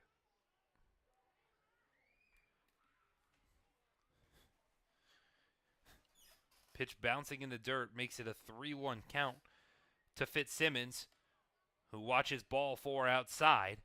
So now the bases will load once again. Van Alsten comes out of the bullpen, hits the first batter, and walks the second, which means Logan Sanchez will stride to the plate for the second time today. Again, Sanchez came in that 5th inning with Virgil Heath. Very rare that you see, especially in collegiate baseball, a pitcher and a catcher kind of come in together or play in the game at the same time, as the first pitch to Sanchez is bounced in the dirt. But that happened. That ended the day for Anthony Lino. And Sanchez, his first time up, was back in the 6th, where he started the frame off, going down, looking. Breaking ball, gets the inside half. Sanchez doesn't like the call at all, but he'll step back in there for the 1-1. So it's King who stands at third, LeBenson at second, Fitzsimmons at first. The 1-1 almost got underneath McLaughlin again. Sanchez at the plate currently represents what would be the mercy rule run. So if the Stallions can somehow get him to come around and score and then keep it clean in the bottom of the 7th, the game ends where it's at. As Sanchez pops this one off into shallow left field. A triangle of people come out, but Savoca catches it. A tag from third is not in time. So very rare that you see a sacrifice F6, because it was hit into the outfield. Gino Savoca just did an excellent job to go out there and grab it. But it will go down as a sacrifice F6.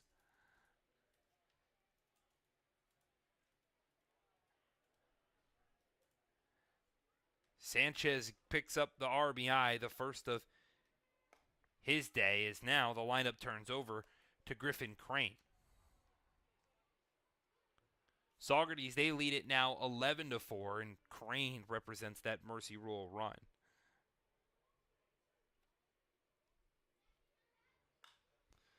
He lines this one down the third base line, and it's fair. King rounds third. He's going to come home to score. LeBenson gets round third. He's waved home. And Crane will waltz into second with a double. So the Stallions add two more. They lead it 13-4, thanks to a 2 RBI double from Griffin Crane.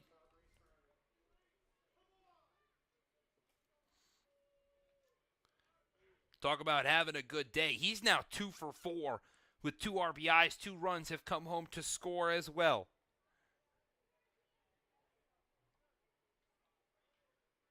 Tate Van Alsten, not a good day.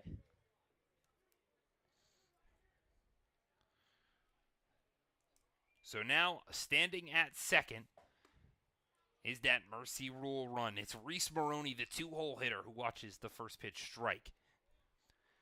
There's still 2 outs, so the Stallions need a base knock from their shortstop, or at least have him reach base in some way.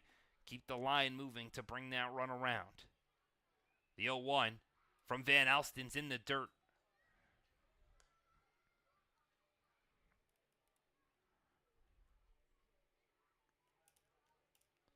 Looked like the Dragons might start to mount a comeback. Saugerties added 1 in the top of the 6th. Now they've added 4 here in the top of the 7th. The 1-1 is fouled straight back.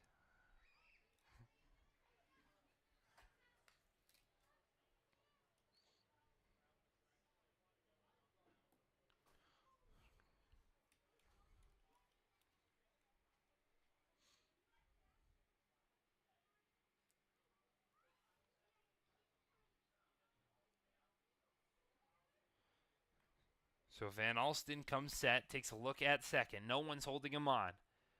The 1-2 in the dirt. McLaughlin does a good job to block it and keep it in front. So there will be deuces wild and a big spot for Tate Van Alsten.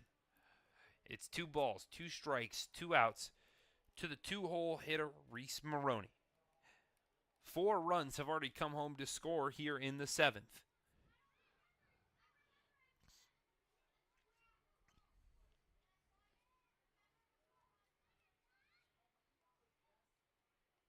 The pitch is swung on and missed.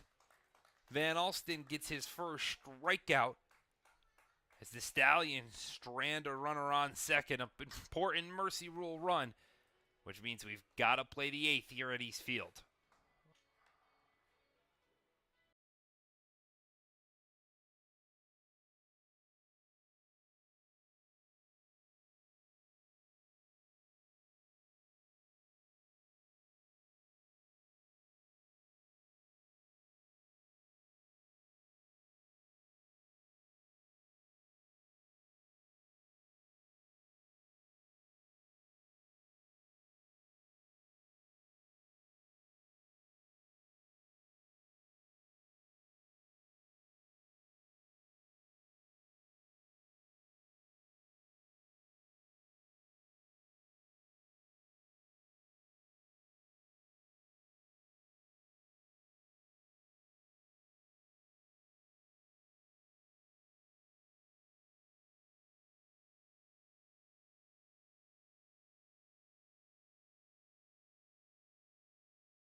Jace Van Velkenberg goes out for the bottom of the 7th after his offense got him 4 more runs of insurance. The Stallions lead it 13-4 here at East Field. Alongside Luke LaRose, I'm Nathaniel Cunningham. It'll be Gino Savoca, Nick Galillo, and James Houghton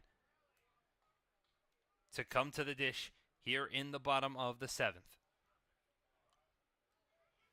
Savoca starts it off. He's 1 for 2 today. Had a single back in that big 5th inning as he's first pitch swinging. This one chopped towards Baker at first. Savoca knew it was an out, spiked his bat, to the right of home plate. The frustration from the Dragons is visible.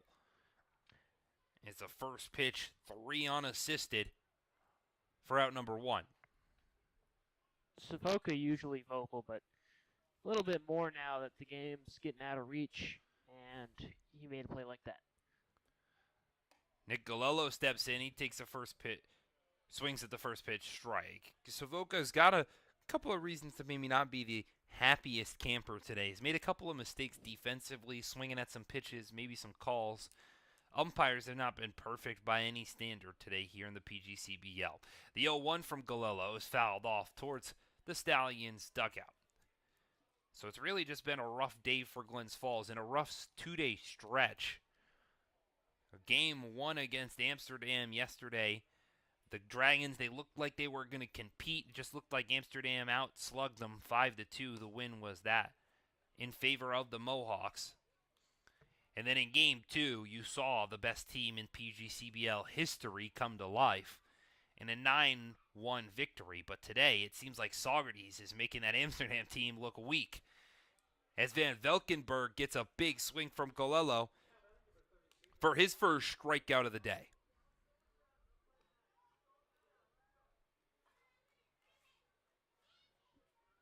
So Van Valkenburg trying to make quick work of the Dragons, get the bats back up so they can maybe score a run, save an inning of action here at East Field. It'll be James Houghton coming in the dish. He watches the first pitch outside for ball 1. Houghton's 0 for 2 today with a fly out and a ground out. He's been aggressive, has been able to hit the ball pretty much everywhere. Just like that, lines a single out into right field in front of Haben Siefkin. He'll settle in at first for the 2-out base knock.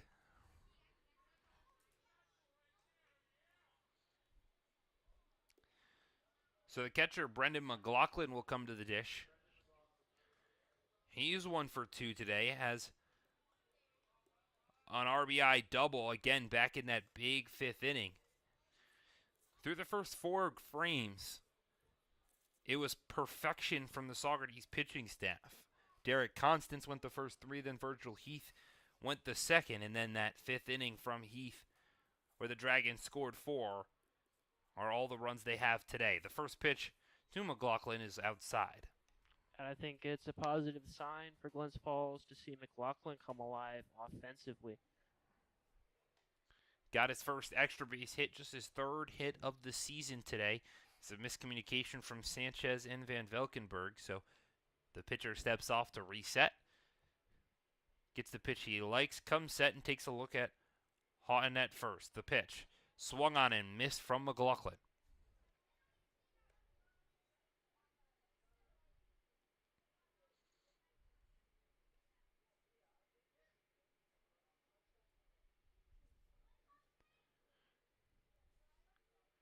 The 1-1. High for ball 2.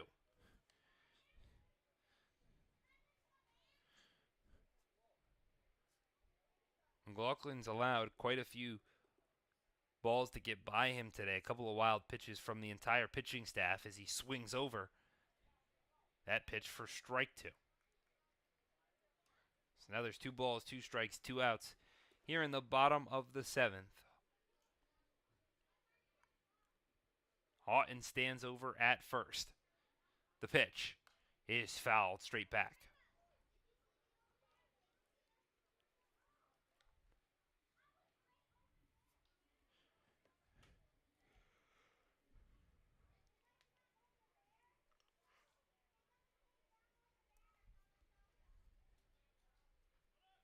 Runners on the move. The pitch over the head of LeBenson at second.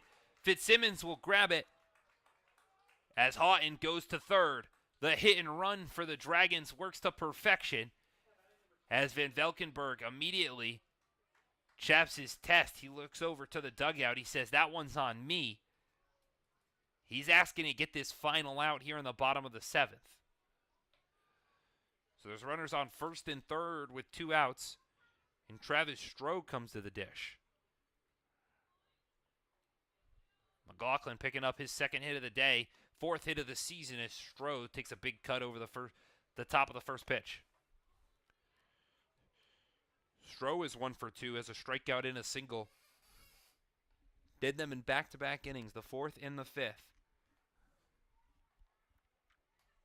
The 0-1. He swings over the top of and digs himself an early 0-2 count. Van Valkenburg wanted this at bat. He told the coaching staff of the Stallions to stay back, that he was going to get this out, not give up a run, keep this game 13-4. The 0-2. He gets that strikeout. Van Valkenburg goes to work on Travis Stroh to keep the game a 9-run lead for Saugerties.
We're back in the top of the 8th here at East Field.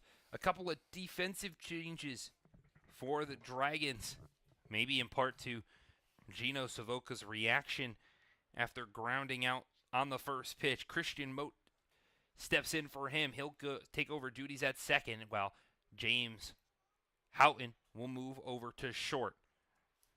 And we've also got a pinch hitter for the Saugerties Stallions, hitting for PGCBL Player of the Week, Justin Ford. It'll be Cameron Carroll, a guy that's also hitting .370 this year with 3 doubles to his name. He watches the first 2 pitches, both bounce in the dirt for a 2-0 count.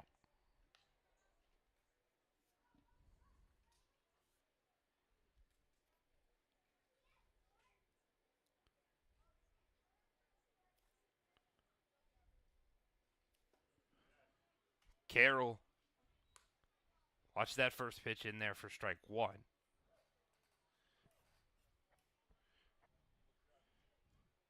Carroll's got 11 walks this season. He's one of 6 players with double-digit walks. Make that 7 players with double-digit walks, because King, who had 9, added his 10th today. The 3-1 runs inside, so it's now 12 walks on the season for Cameron Carroll, who will go down to first base. And now again, in this 13-4 ball game, that runner on first, Cameron Carroll, is the mercy rule run. If the Stallions can bring Carroll around, then all they need to do is get 3 outs in the bottom of the 8th for the game to be over. George Baker, the big left-handed first baseman, is in the box. The first pitch he sees is in there for strike 1.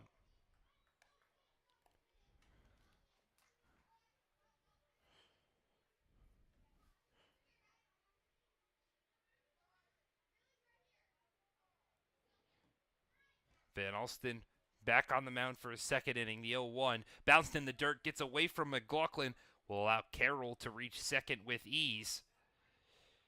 And now that Mercy Rule run stands in scoring position.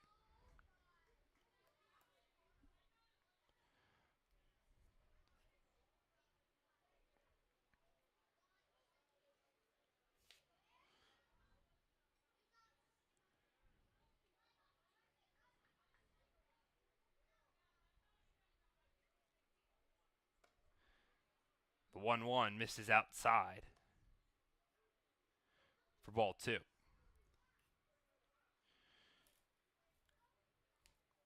Glens Falls has been mercied 5 times this season across their 25 games. That's 20% they lose via the mercy rule, as that one's fouled back straight over.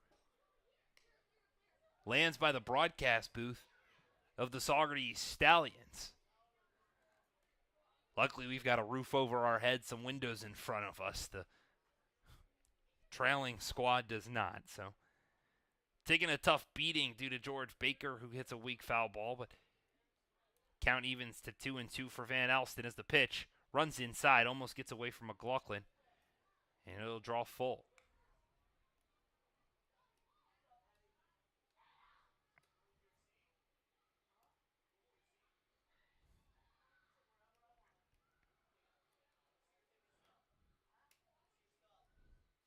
Van Alsten comes set. The payoff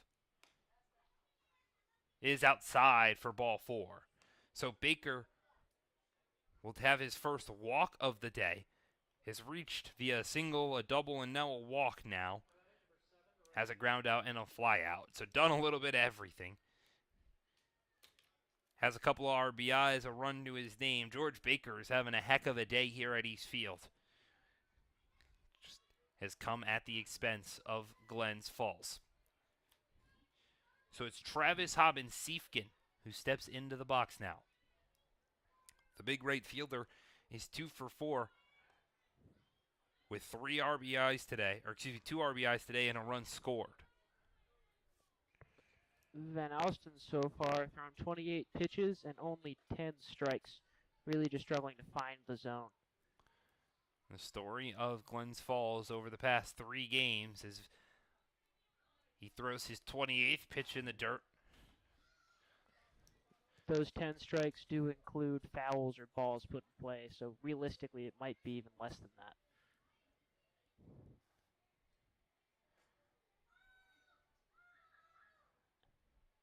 The 2-0 finally gets in the zone for strike 1. Well, Van Alsten started his performance today with a hit by pitch. He then walked the next batter, gave up a sacrifice fly, and then a double before finally striking out a batter. So you know he has at least 3 with the strikeout. The 2-1 is popped out into deep center field. Jackson's got to go over towards the right center field gap. He brings it in for out number 1. Both runners are tagging, and they're both going to reach safely. Risky play from Baker, who decides to tag up from first, but he'll reach safely as Hobbins-Siefken sacrifices himself for the first out to put 2 runners in scoring position for Casey Kaminsky.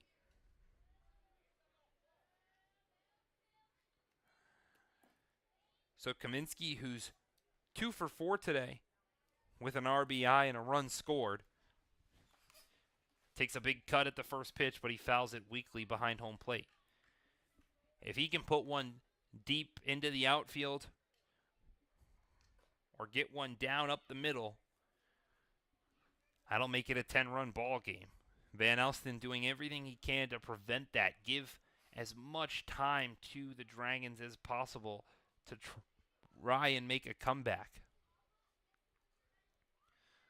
The 0-1. That one's popped up off into shallow right field. Out goes Moat. He drops it in right field. 1 run will come home to score. And the right fielder, Stroh, gets it in. Moat had to run a long distance. Didn't call off the right fielder, Stroh, who was also in the area.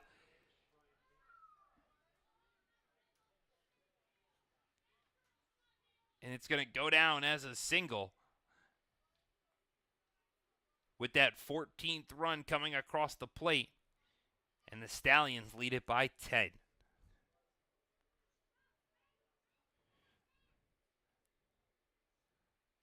The first pitch now to Ryan King is outside for ball one.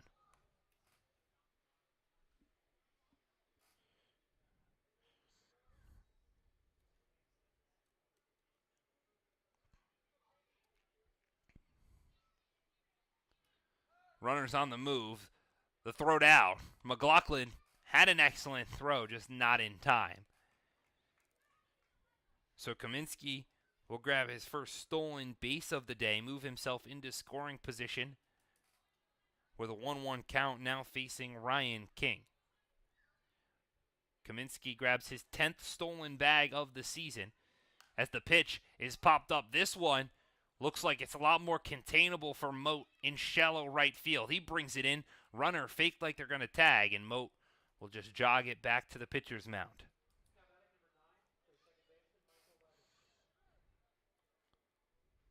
So the second pop out to the second baseman for Ryan King brings up the second baseman, Mike LeBenson.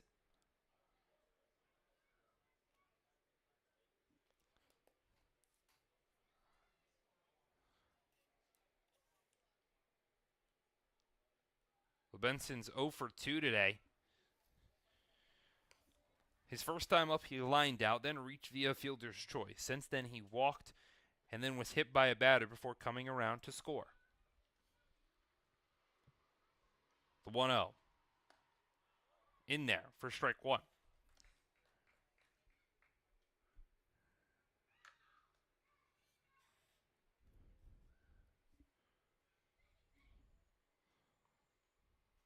The 1-1. Breaking ball just misses too far inside.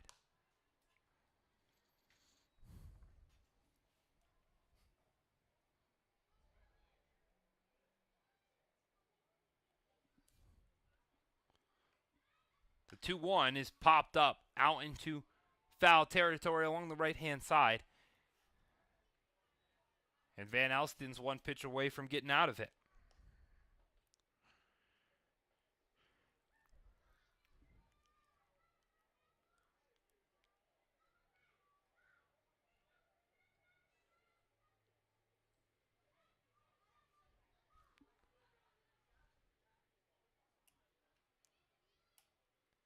The 2-2. Outside for ball three. Van Alsten really struggling with the command. Needs just one pitch to get out of this inning. Dragons can get the bats going again. The payoff. Runs too high for ball four. So LeBenson will grab his free bag, his second walk of the day, to bring in the center fielder, Dylan Fitzsimmons.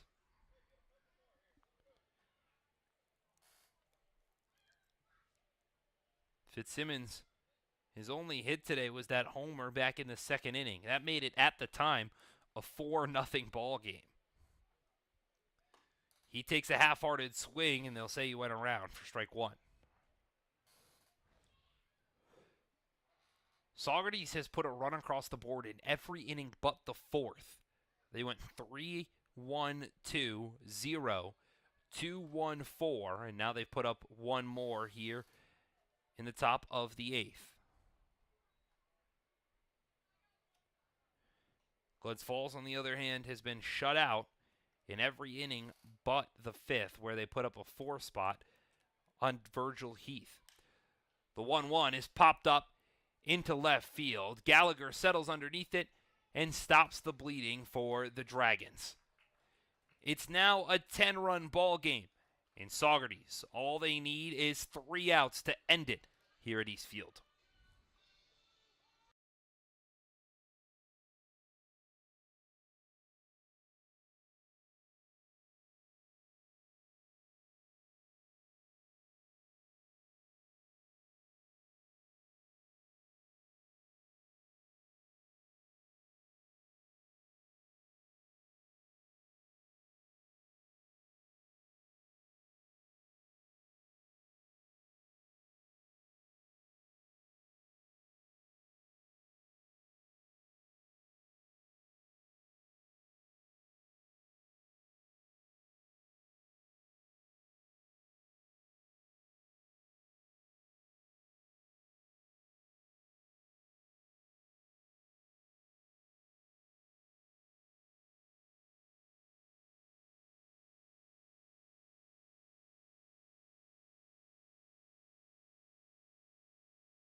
The Dragons have got 3 outs to work with.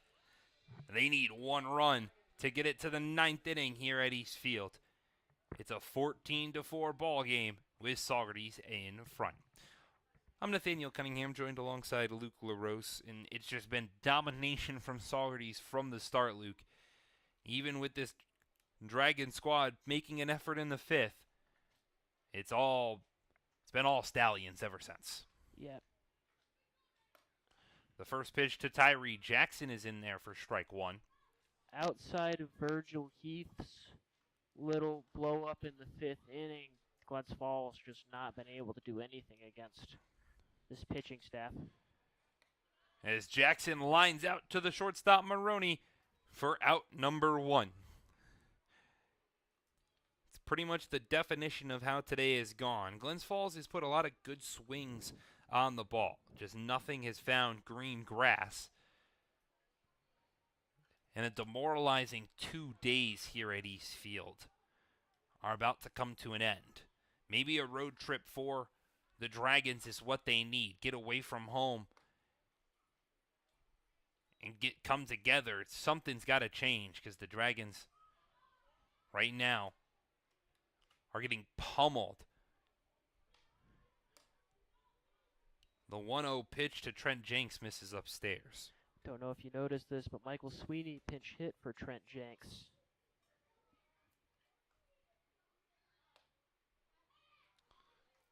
So it's Michael Sweeney in the box.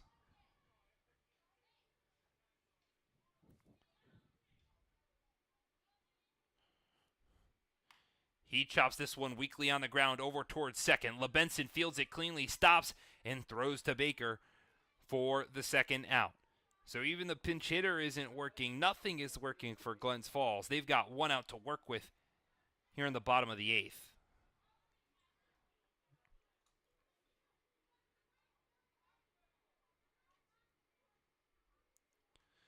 So Aiden Gallagher comes to the dish. He watches the first pitch miss inside.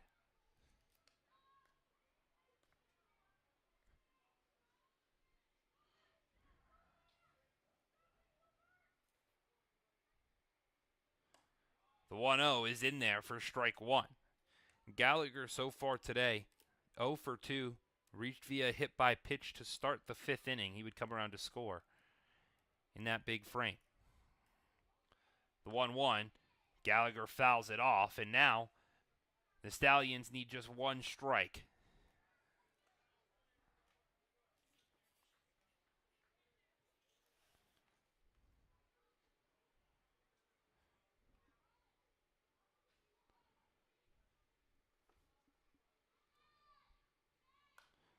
Gallagher fouls one off. He's going to keep fighting even in a 1-2 count. The Dragons have late life, known to fight it all off, even till the end. The 1-2 gets beneath the 5-hole of Logan Sanchez into the backstop, so the count will even at 2 apiece.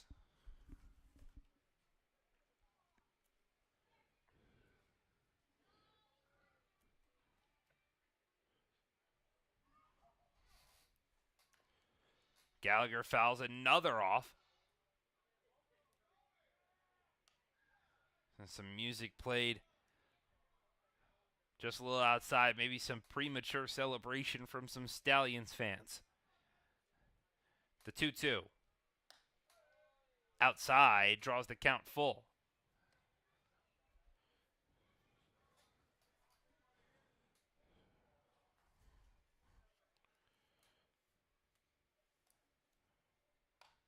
Gallagher lines this one out to right. Hobbin-Siefken barely's got to move, and he brings it in for out number 3. The Stallions dominate the Dragons. They take it in 8. 14-4 your final here from East Field.